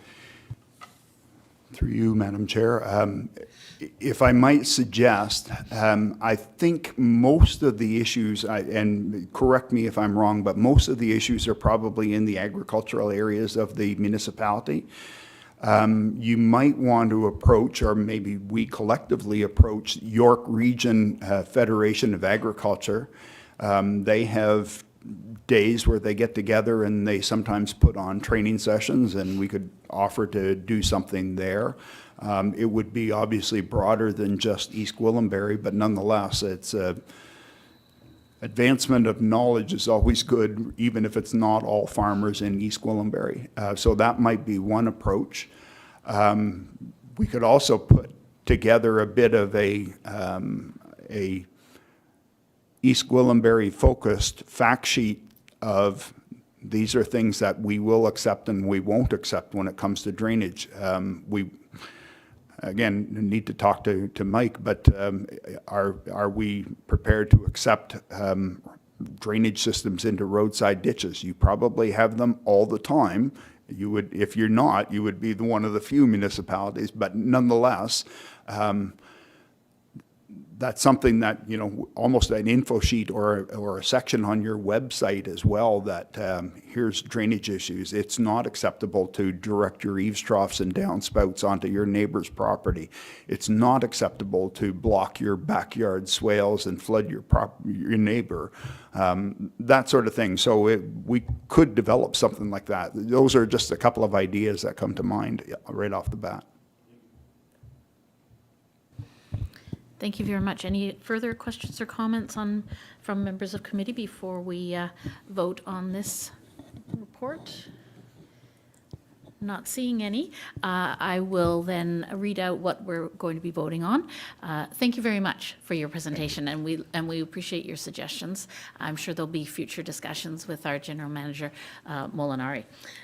So seeing no further questions, I'll call for a vote on receiving the presentation overview of drainage law, that it be received, and that the Drainage Act overview and Holland Marsh update also be received. All those in favor of the motion as presented? Yes? Okay, so the motion is carried. Thank you very much. And we'll move on to item number 2 on the agenda, which is fill bylaw update. And may I have a mover for this, please? Thank you very much, Councillor Crone. General Manager Molinari, do you have any comments on the fill bylaw update? Yeah, thank you, Madam Chair. This is the day of presentations in engineering and public works.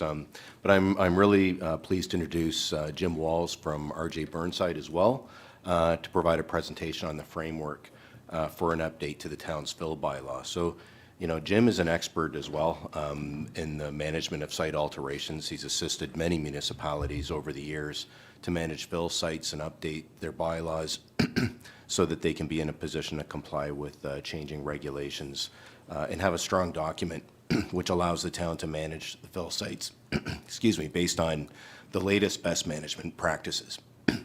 So the purpose of today's memo and presentation is to provide an overview of the proposed framework of a new bylaw, and staff intend to seek input from the public and bring the draft bylaw to CWC sometime in 2024, likely Q1 or Q2, depending on the type of feedback we receive. So I'll pass it over to you, Jim. Good morning, everyone. I am Jim Walls. I work for RJ Burnside. I'm a colleague of Sid's, and I've been working with the town for probably over 10 years, getting involved in disputes over filling, excess soil, the quality of soil. So I act as a resource for the municipality and the staff in the engineering department. I've also been involved in assisting with the Conservation Authority and the municipality in going to court to take action against illegal filling in wetlands here in the municipality. And I'm happy to say that we've had some success with more diligence and getting on top of things before things go sideways. So next slide, please. The purpose of what we're planning is to update the existing site alteration and fill bylaw. The current bylaw was first established in 2013, updated in 2018. But there's been significant regulatory and legal changes in the interim. There's been changes to the Municipal Act, and more recently even changes to how conservation authorities operate, which puts more onus on municipalities to manage conservation in flood areas. So you're no longer strictly relying on the Conservation Authority. The municipality also has tools in its toolkit that the Conservation Authority does not have to conduct action and take legal action. So the Conservation Authority appreciates it when the municipalities can be as effective as possible in helping them out. So Ontario Regulation 40619, entitled On-Site and Excess Soil Management, was introduced in 2019, and it's been quite controversial, and there's been a number of amendments, and there's another amendment currently in place in the EBR that we're commenting on to come into effect in January 2024. Next slide, please. So in addition to Ontario Regulation 40619, there were also changes made to Ontario Regulation 15304, which is the brownfields regulation. Some people know it as the record of site condition or the contaminated soil and groundwater regulation. But that regulation is referenced in your existing bylaw, and changes to the regulation means that we should update some things in the bylaw. There's also been changes to Ontario Regulation 347, General Waste Management, in regards to excess soil being determined as a waste, and that should be updated as well. So the current bylaw is out of sync with provincial regulations. It doesn't mean that it's in direct contravention of provincial regulations, but the province has come up with new terminology, new approaches, and we want to make sure that the bylaw is aligned with the provincial regulations. So the current bylaw also does not reflect opportunities for enforcement and cost recovery that other municipalities have adopted, and different approaches that have been identified by legal counsel to put wording in your bylaw to make it more effective. There's also been changes, as I mentioned, to conservation authorities and the need to push for additional diligence in wetland and conservation areas. There's also situations where additions or changes to municipal drains, as Sid has pointed out, where you're generating excess soil. So what happens to that? How is that managed? And we need to be aware of that. Next slide, please. So there's a bylaw officer perspective, and there's also the perspective of the engineering and environmental department in the town. So there's people like Paul Newman, Paul Mercer, that deal with the public on a regular basis. So the officers and your engineering staff are the frontline representatives that deal with complaints, that deal with landowners that have questions. I want to do this, I want to do that. And they conduct public education and outreach to encourage compliance. They conduct investigations and enforcement, and in some actions, we've had to go onto properties escorted by York Regional Police. Liaise with legal counsel and engineering and geoscientific resources such as myself to help interpret the law, help interpret what contamination is, what it means, and what impact it's having on the environment. And oversee compliance and remediation when people are out of compliance and they refuse to take any action to bring themselves into compliance. So bylaw officers and your staff officers or your staff technicians need the authority of a well-written and up-to-date bylaw to assist them in doing their work. Such things as the right to entry and inspection, including drones, authority to issue orders and fines, how those orders are written, how the fines are imposed, and methods for authority to put the costs that you incur, both for your staff and for any actions you take by contractors to clean up things, on the municipal taxes to maintain cost recovery. So it's ideal that the user pay, in this case, the violator pays, and by putting the costs on the municipal taxes, if your bylaw is written that way, brings in a lot of leverage to get that recovery. Next slide, please. So the next steps would be to come up with a revised site alteration and fill bylaw, and draft the bylaw aligned with the new regulations, and prepare a guidelines manual. So instead of putting every minute detail of the bylaw and descriptions of how things would operate and what's acceptable filling, what's acceptable site alteration, how drainage would work in the bylaw itself, we would put it in a guidelines manual. and the guidelines manual would be referenced by the bylaw, but the guidelines manual could be updated on a regular basis as regulations change, as procedures change, and as remediation methodologies change. So that reduces the need to come back to council for minor changes.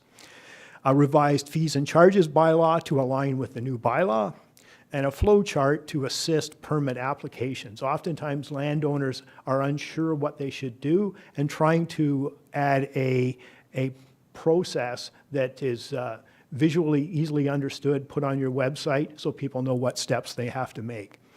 And new application forms, including an online permit application process for small and low-risk activities. So help the public, make it easier for them, reduce administration efforts. Next slide, please.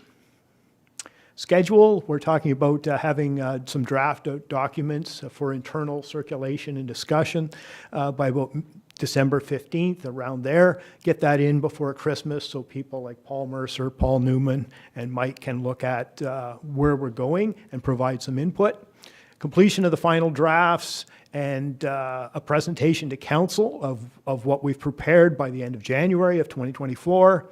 Initial review by legal counsel to make sure that the wording and everything we've put together passes legal muster. And public consultation perhaps in February with presentation of the final drafts to council in March 2024. Are there any questions? Thank you very much for your presentation. General Manager Molinari, would you like to make any comments? Nothing further at this time. Just happy to answer any questions. So thank you very much for that.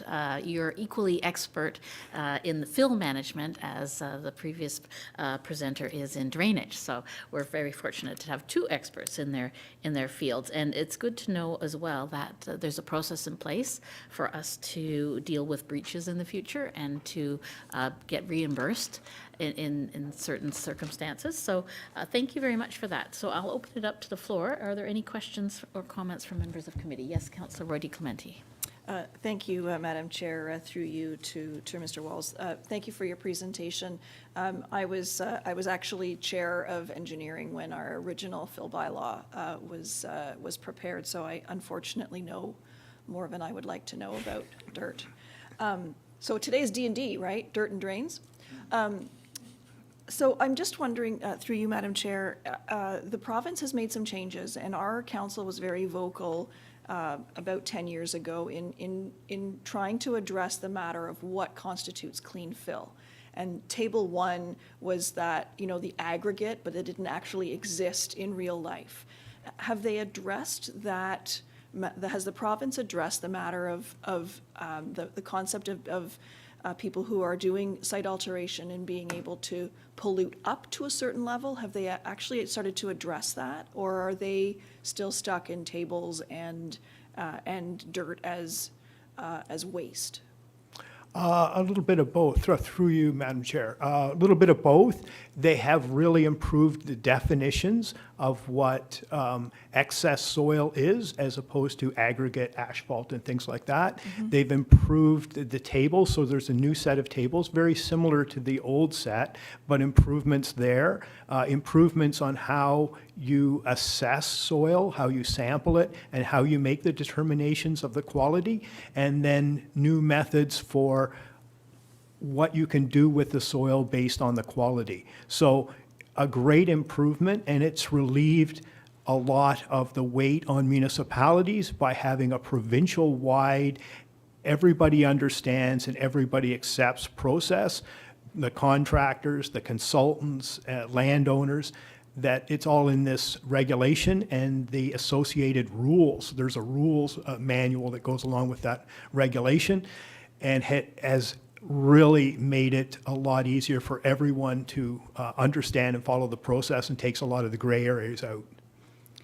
Madam Chair, that's wonderful to hear, because that was one of the big issues that we were having, was you had bad operators who would locate municipalities who had a weak fill bylaw, and they would prey on them, and there wasn't that provincial-wide regulation that allowed for all of us to work in the same playing field. So I'm really relieved to hear that. Thank you.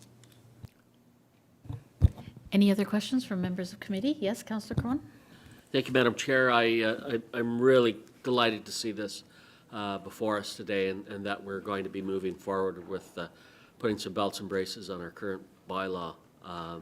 I know from my perspective, in my ward that I share with Councillor Lahey, we're 50% rural, and when you're rural, people can do things that, you know, are not as obvious. You can run a dump truck into a farm or wherever, large property, and dump it, and people might not necessarily know. I know from my own perspective, in the last couple of years, fill complaints from neighbors have probably been in the top 3 complaints that I receive as a councillor. So anything we can do to clamp down on this, I think, is welcome. I strongly believe in the polluter pay principle, and I look forward to seeing some action on that. From my own curiosity, is there a particular municipality that you could cite that does a really good job of handling this type of thing, has a good fill bylaw? Is there anyone that comes to mind to you? Through you, Madam Chair. And why? Yes, Township of King. I'm sort of self-bragging here, but I helped them with a new bylaw a couple of years ago, and we have had significant problems. It's gone to court, and it's worked. Like we had the regional council from York Region assist with the prosecuting counsel assist in the wording in the bylaw to begin with, and then when they put it to practice in court, it worked very well. So the ability to get compliance and get cost recovery has worked really well. The way we've also done some education of the bylaw officers as to how to go on site, do their inspection, get the information, and also to help recognize when things are in compliance, because we get a lot of calls about situations where the landowner is approved to do the work they're doing, and people call just because they see dump trucks running. And we've been able to reduce the effort of staff to address the issues just with the bylaw and with a better understanding of staff to go out and talk to neighbors and reassure them that it's all permitted. Thank you very much. Any other questions or comments? Seeing none, I'd like to thank you again for your presentation, and it's very reassuring to know that you have your finger on the pulse of fill in our municipality. And so, seeing no other questions, I'd like to read out what we're voting on. We are voting on site alteration and fill bylaw update be received, as well as the fill bylaw update be received. So there are 2 things that we're voting on under this point on the agenda. All those in favor of the motions as presented? The motion is carried. Thank you very much. And before we wrap things up in this department, Councillor Molinari, do you have anything else you'd like to mention, or perhaps let people know about the snow removal financial assistance pilot program that has been launched recently? Certainly through you, Madam Chair. First, I'd just like to thank our presenters for today. That was great. Thank you. And yes, Madam Chair, the Senior Snow Clearing Assistance Program has been initiated. Residents can contact our customer service department to get more information on that. And there's also some information on the town's website to navigate and allow people to apply for that new program. Thank you very much. That's a much requested and needed program in our communities, so we look forward to residents applying to that. And they can apply, the deadline is not until next spring, even though it covers this particular winter, so as sooner is better, obviously, but there's still time to apply for that assistance program. And feel free to contact our customer service desk for more information. So I will now pass the chair back to Acting Mayor Johns. Thank you, Councillor Lahey. I'm looking at the time, but I'm also looking at the agenda. I understand that people may want to take a break or take lunch, but we're getting very close to the finish line, and if if we kind of double down to get there, I will make a call out too. We also have the meeting starting at 2 as well. So what is it, the will of the committee, what they would like to do? I'm opening it up for comments here. Councillor Lahey. A 5-minute, just a quick 5-minute break would be appreciated. Thank Would, you. is that ever, okay, looks like a quick 5-minute break. So Councillor Lahey moved that. All those in favor of a 5-minute break? Procedurally, there we go. Okay, good. Procedurally, we do need a motion for recess. Is that not correct, Madam Clerk? Through you, Mr. Chair, per the procedure bylaw, the motion is required for a recess, yes. Thank you. All those in favor? Those opposed? Motion carries. See you in 5 minutes.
And we are getting the okay to proceed from the clerk, is that correct?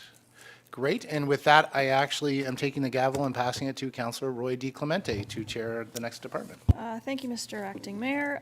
Development Services agenda items number I-1 and I-2 have already been addressed by committee earlier this morning, so we're moving on to I-3, which is a holiday parking enforcement exemption program. May I have a mover to put this on the table? Moved by Councillor Carruthers. Ms. Bégin, did you want to present this report? I think it's pretty self-explanatory. Yeah, certainly, through you, Madam Chair. Just wanted to note that, this proposes a collaborative effort that would involve obviously our engineering colleagues and communications to ensure that residents are aware of the program, and that we've asked that it be sort of an annual exemption to going forward, so you don't need to come back in front of council each year. Thank you. Members of committee, any questions on the matter? Go ahead, Councillor Crone. Thank you, Madam Chair. Not so much a question, but as a comment, and I would just throw it out there for consideration for future meetings that we consider other holidays, religious holidays. You know, we're coming up to Hanukkah on I think the 7th. There's others, Diwali. Maybe we want to maybe not necessarily formalize it, but just make sure that we have a little more generosity in our approach to the bylaws at those times of the year. Thank you. Go ahead, Ms. Bégin. Thank you. Through you, Madam Chair. We do have a parking exception program that's actively running, so folks can apply at any time. But to your point, Councillor Crone, perhaps that's something we can work with our communications partners on to make sure that that's well understood and people are aware that that is available to them. Thank you. Yeah, I think it makes sense to if you're going to be promoting this program, to let people know that if your gathering or your celebration falls outside this time, there's still a mechanism for you to employ so that you don't end up calling us a bunch of party poopers. So I've got Councillor Carruthers having moved it. Any further discussion? Seeing none, all those in favor? And that motion is carried. Thank you very much. The next item relates to Development Services Report Number 2023-53, a screening and hearing officer bylaw, which relates to the AMPS procedure that we're employing. Ms. Bégin, did you want to just bring this forward? May I have a mover first, please? Moved by Councillor Johns. Go ahead. Ms. Bégin. Thank you. Through you, Madam Chair. This is just the legislative requirement to institute the officer that would provide the screening and the hearing in the event that people wish to contest whether it's a ticket or a fine. So this is all part of what council has reviewed in terms of the transition to the APS program. Any questions from members of committee? I have a motion on the table from Councillor Johns. All those in favor? And that motion is carried. Thank you. Next item is Development Services Report 2023-54, a Woodbine Energy Storage Request for Municipal Support Resolution. May I have a mover? Moved by Councillor Johns. Ms. Bégin, would you care to present this one to us, please? Certainly. Thank you, Madam Chair. And I realize that there's a lot of technical information contained in this, but essentially what this is asking for is council support in principle to allow the proponent to move forward with their application. So in order for, they have a bid process that they're participating in order to be able to provide this facility, and so as a first step, they need to demonstrate that they have municipal support for them. It's not, there will still be a separate planning process and technical review of the actual development, but this is a requesting support in principle so that they can make their application to the to their appropriate authorities. Councillor Carruthers. So I gather from reading the report that they don't have one of these already. They are in the process of building one. It's not operational. So we don't really have any understanding of the implications of this. Do we know, is there any one of these anywhere else in Canada? I know in the States, they had one blow up, and I'm a little concerned about giving our support when we are not experts in this, and nor is our staff. At first, I really liked it. Then I started doing a little bit of research on it, and it made me very wary about the liabilities of endorsing this or giving our support to this, even in principle. I don't see a benefit to our residents, and I do worry about the long-term implications of this much lithium-ion and what it does to the environment at end of life. So I have a lot of questions about this, and I'm wondering if there's a way for us to get some sort of expertise to talk to us about this. All we know is basically the sales pitch from the people who want to do this, and supporting this based on a sales pitch without even knowing what kind of questions we should ask. I've done a lot of research since this meeting, and I have more questions than answers. So, Madam Chair, I would like to have this motion divided, and I can certainly support receiving the report because we are receiving it, but I would have to vote no on the support for the resolution. Thanks. Thank you, Councillor Carruthers. Councillor Lahey, please go ahead.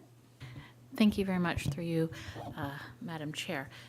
My understanding from attending the public information session is that this will be securing and enhancing an energy source for southeastern Ontario in terms of our energy grid, and that it plays an important role in planning for the future so that we don't have any gaps in that grid system. And so in terms of liabilities, I think that might be a question better directed to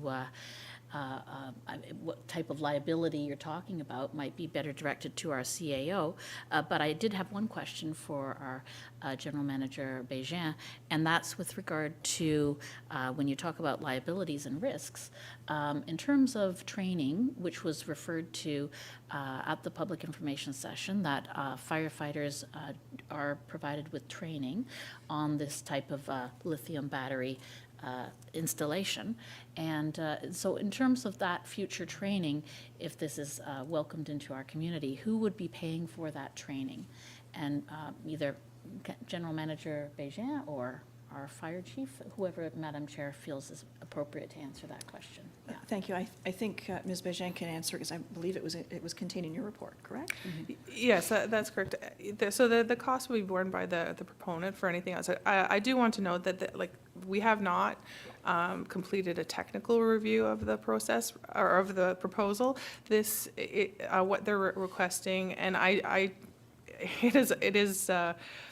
I understand the concerns with providing support in principle if council's not comfortable with the concept, but this would still be subject to all of the technical and safety reviews that would not only be addressed through fire and emergency services, but also through our building department and all of the regular agencies that provide comment. I did want to note that in terms of the benefit is as indicated in the report, is really more, extends beyond, I guess, the boundaries of East Gwillimbury. It's more of the stability of the energy grid, and that's sort of what, but we don't have the ability to speak to the technical merits or specific risks at this point, although we are aware that, that those need to be considered as part of a more detailed review. Thank you, Ms. Bégin. Any other questions? Councillor Carruthers? I just wanted to get some feedback from staff on the possibility of getting some expert opinion, because we would be lending our support to this based on the pitch from the people who want to do this without any sort of counterbalance to that.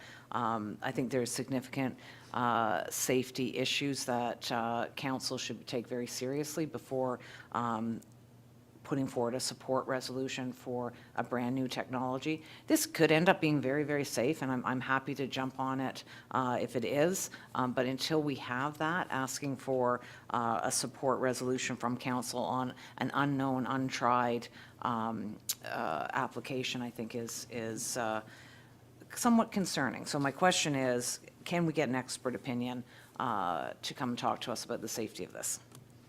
Ms. Bégin? Thank you, Madam Chair. Certainly, we can we can pursue that. I just did wanted to note that the time constraints for the proponent, not for council, but their bids are required to be submitted by the 12th of December, so that does limit our ability to be able to bring an expert before council before this would need to be submitted.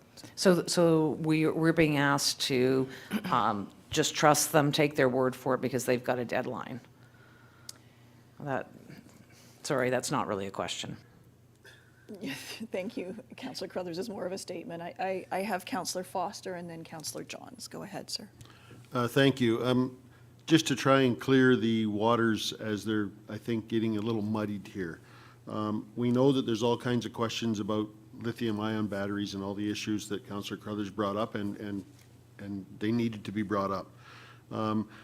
You have already mentioned it in the report. It says this does not supersede any permits or approvals or anything. So really, all we're saying in this letter is, and correct me if I'm wrong, is that we support the fact that we would like to let them go ahead and apply for their permission to go ahead or the grants or whatever it is, but we are still going to see all the rest of the information come back to us, and we have the opportunity at that point to say no.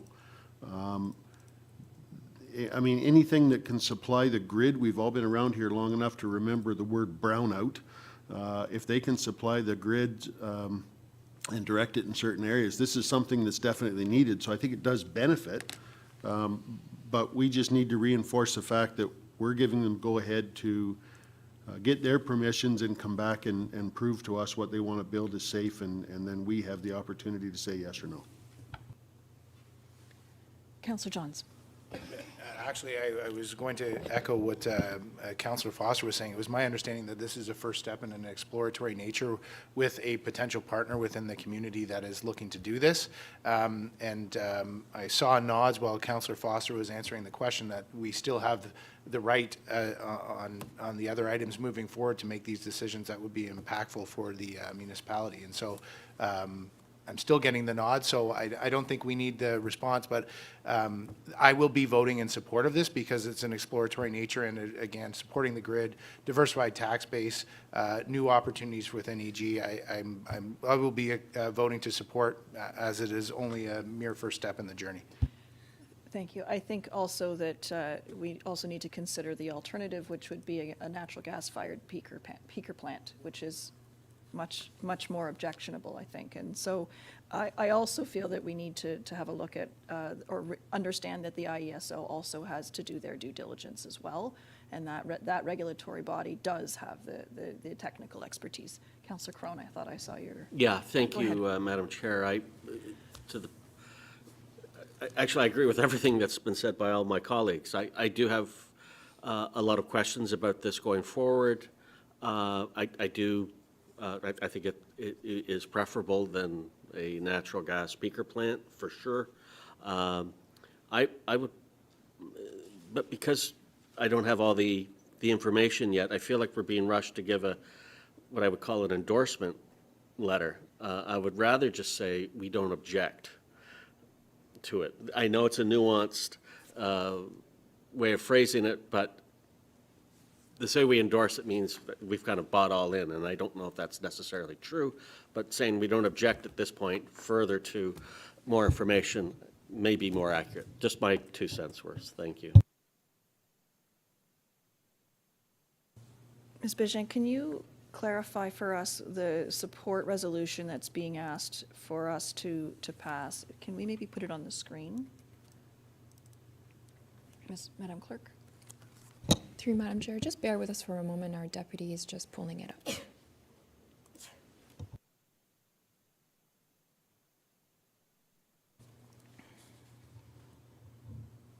My understanding is that it was a support in principle rather than an endorsement.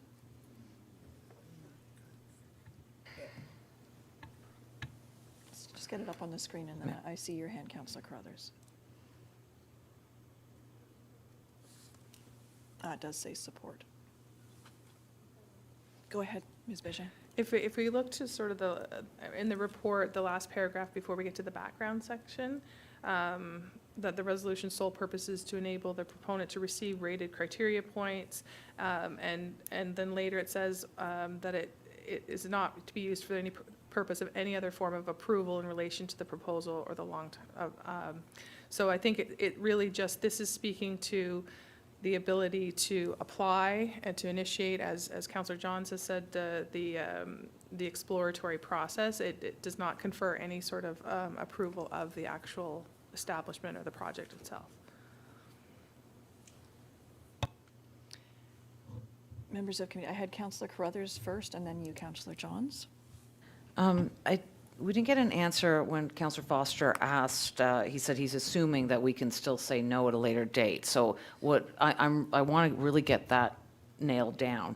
Can we just say no from a planning perspective if it doesn't work within certain planning parameters? Or if we find out that this is not safe for our community and not what we want to do, and the environmental footprint is too large, considering we are looking at things through the environmental lens, the carbon footprint to produce this is massive. When we look at their other facility, it's only 250 megawatts. This one is 1,600 megawatts. It's massively bigger than the other one that is currently under development. That one isn't even up and operational.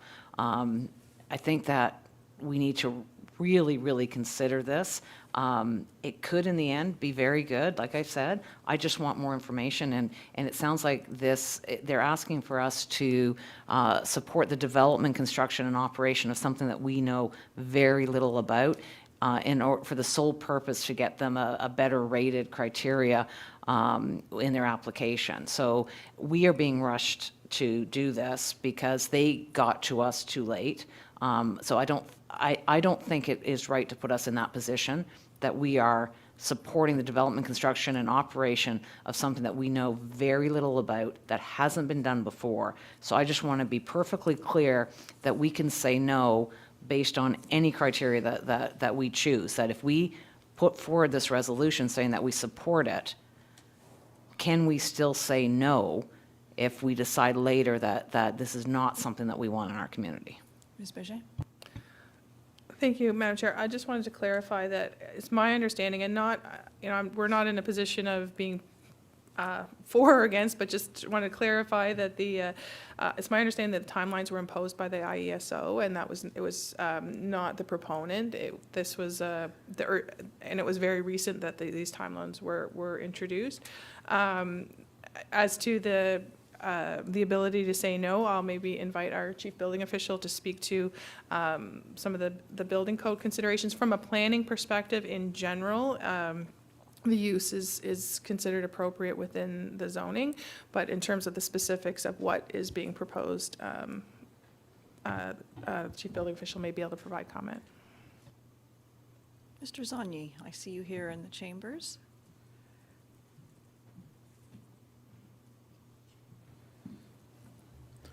Hi Good there. afternoon. Can I get a question? So I believe the question was Councillor Foster and Councillor Carruthers were wanting further clarification on whether this council could, after the application has been made, could say no to the application if it was deemed to be unsafe or not what we wanted for our community. Through you, Madam Chair, that's really a question of jurisdiction. This kind of facility would probably need approval from Ontario Hydro as well as the ESA. The building permit process really deals with the building itself. It doesn't deal with the lithium-ion batteries, the way they're stored, the way they operate. That's all done through ESA or Ontario Hydro. Excuse me. On a side note, I'll put my EOC hat on. My understanding is that this system does provide redundancy to the electrical grid. So if I were to look at the benefits to East Gwillimbury, and I'm not here to speak on behalf of the proponent, the benefits probably outweigh the disadvantages in case of an emergency. I'll also add that as a consequence of the explosions in the USA, the NFPA did come out with a standard as well over top of what is in the ESA and the Ontario Hydro requirements in NFPA 855. In deliberations with the proponent, we did request that the facility be designed to the NFPA 855 requirements as well, even though that is going beyond the building code. Thank you. I believe I had Councillor Johns after Councillor, no, I did not. Okay, so then Councillor Lahey, please go ahead. Thank you very much, through you, Madam Chair. And with regard to the length that this whole process will take, and this being an initial step in that process, I'm learning on council that things take a lot longer than one might imagine, especially if there's multiple technical reviews required from many different organizations and regulations and regulatory bodies. So what would you anticipate in terms of the length of process involved, so that what I'm trying to get at is that we will likely have plenty of time to consider all of the pros and cons while this process unfolds. Is that correct? So there's an assumption in that Ontario Hydro or the approving authority will approve this. There's still no guarantee. Assuming planning and zoning works, there is a standard process of about 20 days for this kind of a project for the building department to review and issue a building permit. But again, this building, having met all applicable laws, assuming planning works, there's really no holdback or opportunity for council to speak up and oppose. Thank you. Madam Clerk, can you put that resolution back up on the screen? The one that we would be passing, so not the, it was the one that's embedded into the appendix, please. So I think I was hearing that members of committee found that clause 3 was problematic, and I'm wondering if there's any, if there's an ability for us to amend that section through to you, Ms. Bégin, for us to amend that to simply say that we support the application, or we support the proponent to be able to make the application to the regulatory body. Are we in a position to be able to do that?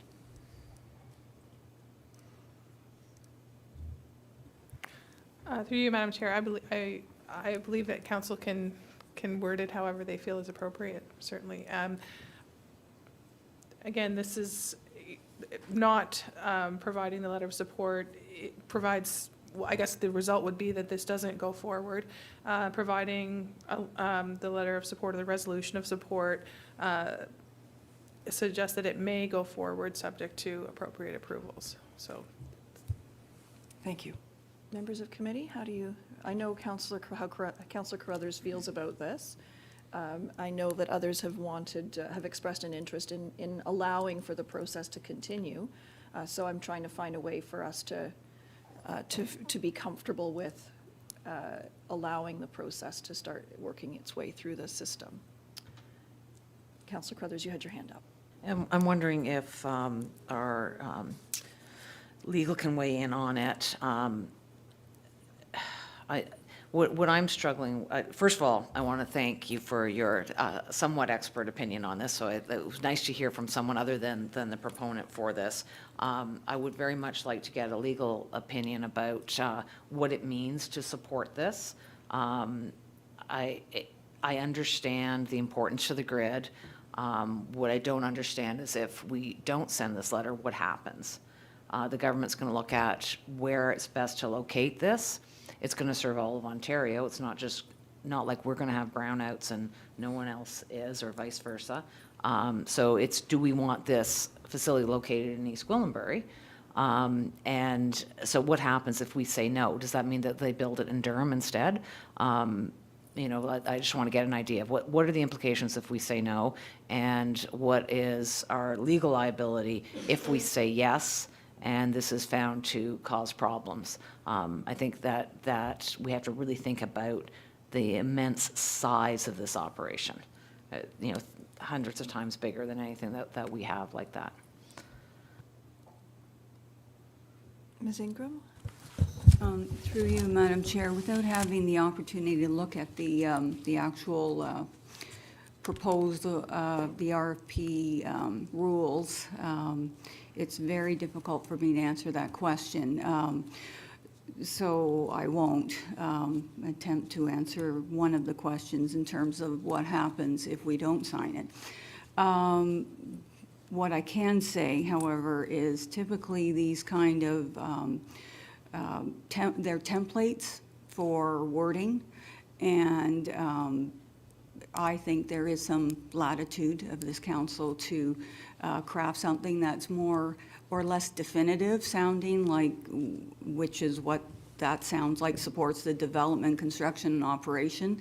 It does sound a little bit definitive, and I think that if council wishes to try to preserve the deadline that's probably imposed by IESO and not by the proponents, that typically happens, then you could probably accomplish two things. You could revise your resolution to be less definitive and thus allow this proponent to meet the target, because whether or not this proponent will be knocked out if you don't, that's not going to be a 1-minute exercise to tell you what the answer is. So that's simply up to council to decide what you would like to do in that respect. Thank you. Councillor Johns. I think I just wanted to provide a comment, like when you're looking at number 4 and it's talking about the purpose of what this resolution is, their application it receives criteria points, rated criteria points, and so if this isn't passed, like a question was thrown out there, like the fact is that it could still be approved and come to the IESO or Hydro or whoever's the governing body there. They could still approve it without the letter. It's a rated criteria point. So I think that yeah, the spirit, the rating is weighted heavily. But I will say that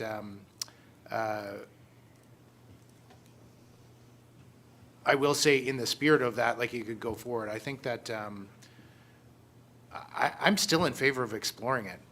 Like I mean, to strengthen our grid, like, you know, growing up here, like our grid within East Gwillimbury could use the strengthening for specifically in Sharon. I will say, like Sharon is very weak. Okay, so Ms. Bégin? And I note that our manager of economic development is here too, who may have more, he's worked more closely with the proponent, may be able to speak a little bit more to the technical aspect, but I think it's important to acknowledge that I just want to make it clear that from a planning perspective, that may not, if council wishes that they, or decides they don't want this to proceed, this is already complies with the zoning, so the planning would not be the tool to say no, if just to clarify. So that's there may be other provincially mandated authorities or other areas where it doesn't comply, but planning would not be the vehicle to say no. And that's the case, I guess, regardless of whether or not this recommendation is supported. Okay. Can I suggest that we amend Clause 3 to make it more palatable to the folks at this table? My suggestion might be something along the lines of the Council of the Town of East Gwillimbury supports the proponent's application for a long-term reliability project in the municipality for the sole purpose of receiving rated criteria points. i.e., it allows the process to continue. They get the points that allows them to be in the running, so to speak. Because as I understand it, we could not do it again, it could still show up here. So let's explore it and stay in the driver's seat. Councillor Johns? I would move that, Madam Chair.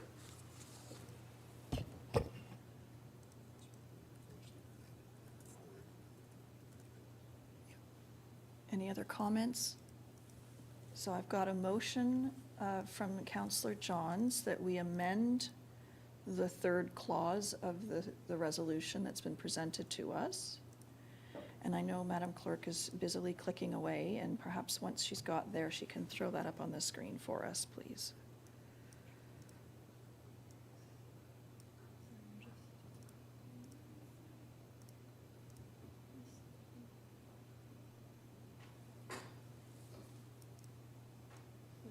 Receiving rated criteria points? Yes. I can give you what I said later.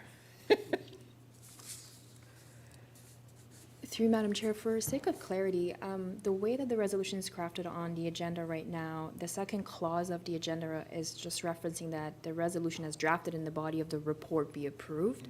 Okay. So right now, we're dealing with. Be approved as amended. Yes. So therefore, I believe we probably need to refine the language within the body of the report to reflect the amendments, if that's the intent. So I can show you what the original resolution is. Okay, so we're going to receive the report, that we approve the support resolution as amended, and that we consider it for same-day ratification in order to meet timelines. That's correct. So I don't think we need to amend the report, we just have to amend the resolution itself.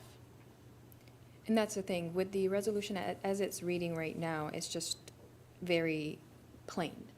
Okay. I was able to extract the entirety of the preambles along with the resolution that staff's proposed in their report here.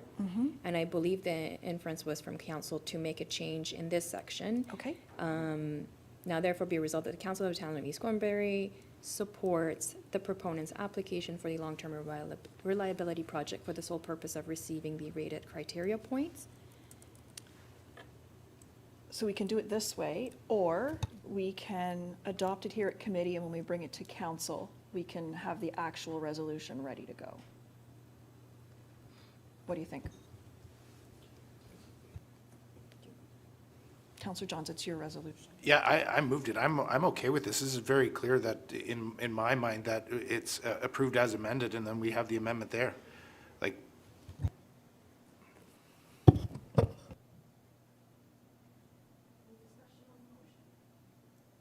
not sure why my mic keeps going off. Any discussion on the motion? Okay, so I know Councillor Carruthers would like it separated out. Madam Clerk, can you scroll back up so that we can? We're going to vote on receiving the report. All those in favor? And that motion is carried. And now we're going to vote, moved by Councillor Johns, that the municipal support resolution as drafted in the body of the report be approved as amended, and that we consider this at our, for same-day ratification at our meeting later on today. And then the following support resolution is going to be brought to us at council. All those in favor? Opposed? And that motion is carried. Okay, we got through it. We did it. Thank you, everybody. With a little help from our friends. Okay, so next item on our agenda is Development Services Memorandum, which is an update on an application by Sharon Vitt Estates regarding the northwest corner of Leslie Street and Manorhampton Street. May I have a motion to receive? Moved by Councillor Johns. Ms. Bégin, would you like to present this memorandum? Thank you, Madam Chair. This refers to a project that, when it was first presented, was contentious, and so I wanted to note that there were a number of interested parties who had expressed an interest in this project, and they've all received copies of the memo. To date, I've only heard back from one with some questions, and our team is working to respond to those. We've been working with this proponent. There was a bit of a lull throughout the pandemic, but then they resumed their efforts, and we're trying to work towards a project that will meet the needs of the community and council's objectives. To that end, they're planning a community information session to sort of work with some of the residents who may not know about the project or may have had concerns in the past. And this is just sort of by way of update to let the members of committee know the status of this project. Thank you, Ms. Bégin. Any questions from members of committee? Seeing none, I have a motion from Councillor Johns that we receive the memorandum. All those in favor? And that motion is carried. Thank you. That brings us to the end of the prepared agenda. Ms. Bégin, did you have anything further to raise under this area? Not at this time, thank you. Members of committee, anything to bring up? Seeing none, I'll turn the chair back to you, Councillor Johns. Thank you, Councillor Roy-DiClemente. Next on the agenda, we're dealing with administration. I'm chairing this section, so it's J1, I should say. And we are going to start with Admin 2023-03, and it's regarding 2024 statutory public and proposed holiday schedule. So I'll need somebody to move this for me so we can get this table. Councillor Crone, thank you. And I will throw this over to Mr. Valchik for comments on this. Thanks, Mr. Chairman. This report is, in my opinion, routine and self-explanatory. If there's any questions, General Manager Gandhi would be in a position to be able to answer. Thanks. So are there any questions, comments from the committee? I am seeing none, so I'll look for, so Councillor Crowe moved this. All those in favor? All those opposed? Motion carries. It's great. Thank you. Next, I am going to pass the gavel over to Councillor Crone for Community Parks, Recreation and Culture. Thank you, Mr. Chair. We have one item on the agenda today, and it's Community Parks, Recreation and Culture Memo, Health and Active Living Plaza Service Contract Agreements. Mr. Karmazin, could you enlighten us, please? Thank you, Mr. Chair. Through you, Mr. Chair, staff have prepared a memorandum providing council with an update related to the procurement of food and concession services and fitness services at the Health and Active Living Plaza. These ancillary services provide a convenience and a benefit to our residents and guests at the Health and Active Living Plaza, as well as revenue generation to help offset operating costs for the facility and the site. Staff have made best efforts and performed due diligence as per our procurement bylaw, and have not unfortunately had a response to our request for proposal process and expression of interest process. At this time, staff is permitted to negotiate draft terms of reference with service providers for potential service provision agreements with a further report back to council to seek council approvals. Staff is available to answer any questions related to this process, and as well as the proposal to move the process forward. Thank you, Mr. Karmazin. Could I have a mover to receive this report, please? Moved by Councillor Johns. If I could speak to it for 1 sec, actually. You may I was reading this, sorry, thank you. You may. Thank you, sir. I was reading the report, and to tell you the truth, a little spark went off in my head. You're looking for fitness experts and consultants, and we just went through that process, and you didn't find anybody. I can't help but think that the public would think we were crazy if we didn't reach out to our former councillor, Persicini, who just spent 4 or 5 decades in the fitness industry. I don't know what he's doing particularly, but like I think the residents would think we're a bit bonkers if we didn't reach out to him and at least ask him his opinion on something and see what we could do there. So I'm going to throw that out there because it just seems like such an obvious thing to at least make a phone call. Mr. Karmazin, do we have a reactivation clause in Mr. Persicini's contract? Through you, Mr. Chair, no reactivation clause is currently present, but we could perform an outreach and include a report back to council in that regard, if it's council's direction. Councillor Lahey, you have a question. Yes, thank you very much. So you, Mr. Chair.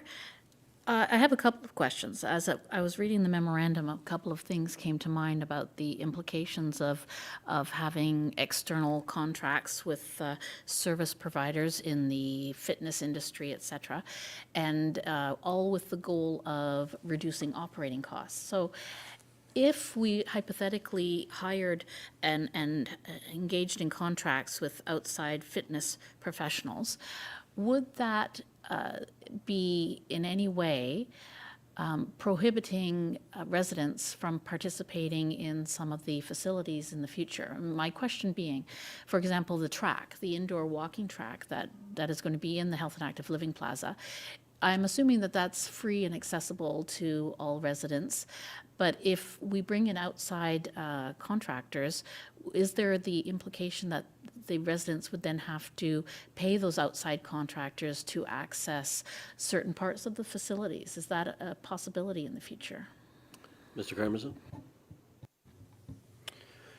Through you, Mr. Chair, any contracted services would be over and above the services provided by the town. So the contracted fitness services we're referencing, in particular, are strength and conditioning services such as weight training or cardio training with machines provided by the service provider. That would not prevent any of our visitors or residents from accessing the walk and run track within the facility or gym-based programming within the facility. So any services would be separate and aside. You have a follow-up? Yes, Councillor thank you Lahey? very much through you, Mr. Chair. And so back before the Health and Active Living Plaza was approved, I was sitting in council chambers, not an elected official yet, but I was here for the vote when the Health and Active Living Plaza was voted on and passed to proceed. And my question is with regard to following up with some of the conversation that was taking place at that meeting. And it was how to fund the shortfall in terms of the facility. And so there were various ideas being proposed at the time that I recall, one of which was finding a sponsor to name part of the facilities. And so I'm wondering about what other options are being explored to reduce operating costs or to somehow meet this gap that you are looking at. Sorry, Mr. Chair, if I could, and respectfully, I think there's a point of order here on the specifics. If we're talking from an operating perspective, or are we talking about specifically the contract on the fitness and food? Well, my understanding through you, Mr. Chair, is that we're talking about ways to reduce operating costs by extending contracts to external fitness professionals, et cetera. And so I was asking our general manager to get a better understanding of other options that may be in place as well from my previous attendance of council meetings. Would Mr. Chair entertain our general manager? I'm going to allow it, but answering? let's try and keep our questions focused on the agenda item at hand. Mr. Karmazin, if you could maybe quickly tackle that, and then Councillor Roy-DiClemente is next. Go ahead. Through you, Mr. Chair, as per the initial comments and the report, the services that we're referencing with this memorandum would generate additional revenue to offset costs for the facility. In addition, staff does plan on reporting back to council on a sponsorship and naming rights policy and program in the future to answer the councillor's question. Councillor Roy-DiClemente, you have a question. Thank you. I'm also sort of mindful of the timeline. So we sent out an RFP in 2022 for a facility that wasn't going to open until 2025, and I'm wondering whether it may have just been not timing the market appropriately, and that, given the time that has passed and the enthusiasm that's building in the community, and you can actually see the building is under construction, I wonder if we might have a better response if we put out another call and worked even with some of the members of our chambers of commerce. I'm sure that there are some folks in that area, and even potentially some food service leasing agents might be a place for us to start to reach out. I think we also want to make sure that we're doing it in a healthy fashion, that it's not French fries and snow cones, but that that there's the ability to have some fresh fruits and vegetables and so on available to our community's athletes. Thank you. Mr. Karmazin? Through you, Mr. Chair, with the initial RFP and expression of interest process, we do provide very specific timelines as well as growth projections. We can undertake, with this process, another attempt at the RFP process. This memorandum simply makes council aware of where we're at this point in time. And we are approximately a year to a year and a half away from operations, which would give us a sufficient window to procure services and establish services for operations. Thank you. Are there any other questions? Seeing none, I'd like to call a vote. All those in favor of the report be received. It's carried. Thank you very much. Mr. Karmazin, do you have anything else for committee? Through you, Mr. Chair, nothing further at this time. Thank you. Does the committee have any questions for Mr. Karmazin? Seeing none, I will pass it back to you, Acting Mayor Johns. Thank you, Councillor Crone. So looking at the agenda, it looks like items L through O, we don't have any items, and we're scrolling down to P, so other business. So upcoming council workshop. So as Councillor Crone and I were passing the baton on the acting mayor's chair, it came up for the opportunity to have an in-person scheduled workshop with the new IC, and we both thought it was great. So we're looking to schedule that, but it is looking to be scheduled in person. When we're looking at the dates there, I know that the police chief's funeral is December 12th. I think that, thank you very much. Sorry for the misspeaking there. Yeah. So the fire chief's funeral is on December 12th. And I know that these December 12th, 9th, and they were holdover for budget.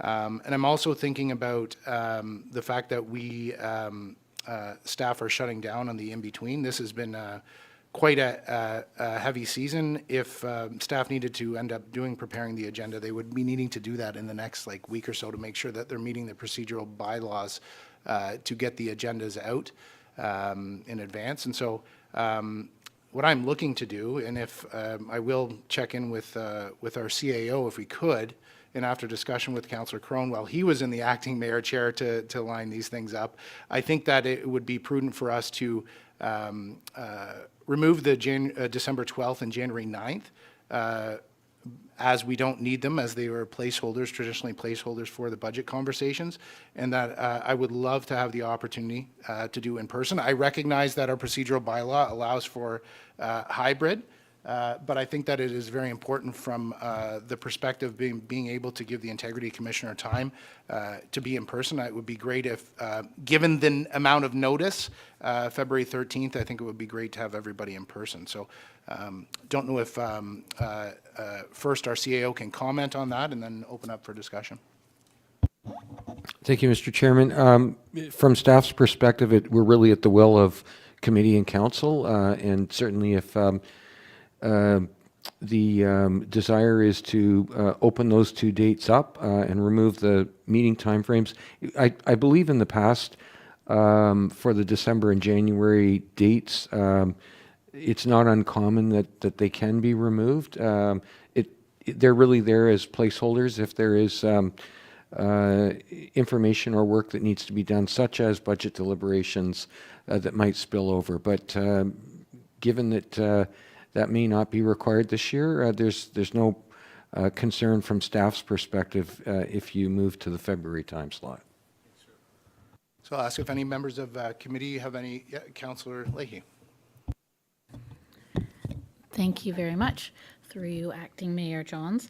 So on Thursday, November the 23rd, I received, along with all of council and senior management team, an email from the clerk stating that there would be an upcoming educational workshop from our new Integrity Commissioner on December the 12th.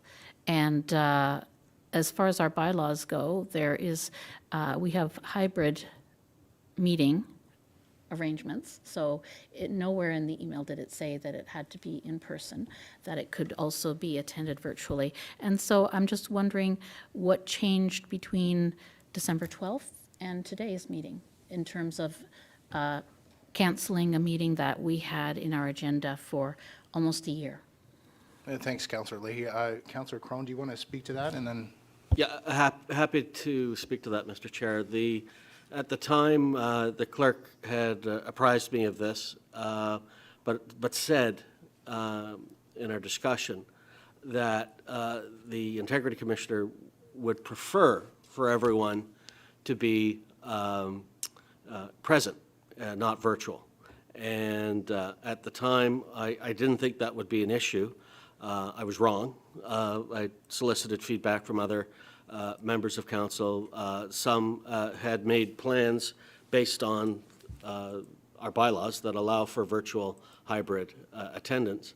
And some had expressed that they might not be able to make the entirety of the meeting. So upon reflection, we thought it was perhaps prudent to revisit whether this date was workable or not giving enough advance notice for everyone to set aside the time to be in person in attendance. So that's a little bit of the background. So just as a comment, I will say that we have an IC under contract, and this is, again, this is, that at no point does that preclude the advancement of a workshop. At no point precludes any council members to utilizing the services of the IC in advance of that. Well, Councillor Crone was in the acting mayor role. I understand the importance of wanting to have it in person, receiving that. I believe that it's important to have it in person, as that was requested, and that's why I was looking to move the motion to be able to schedule February 13th in person and remove the January 9th and December 12th dates.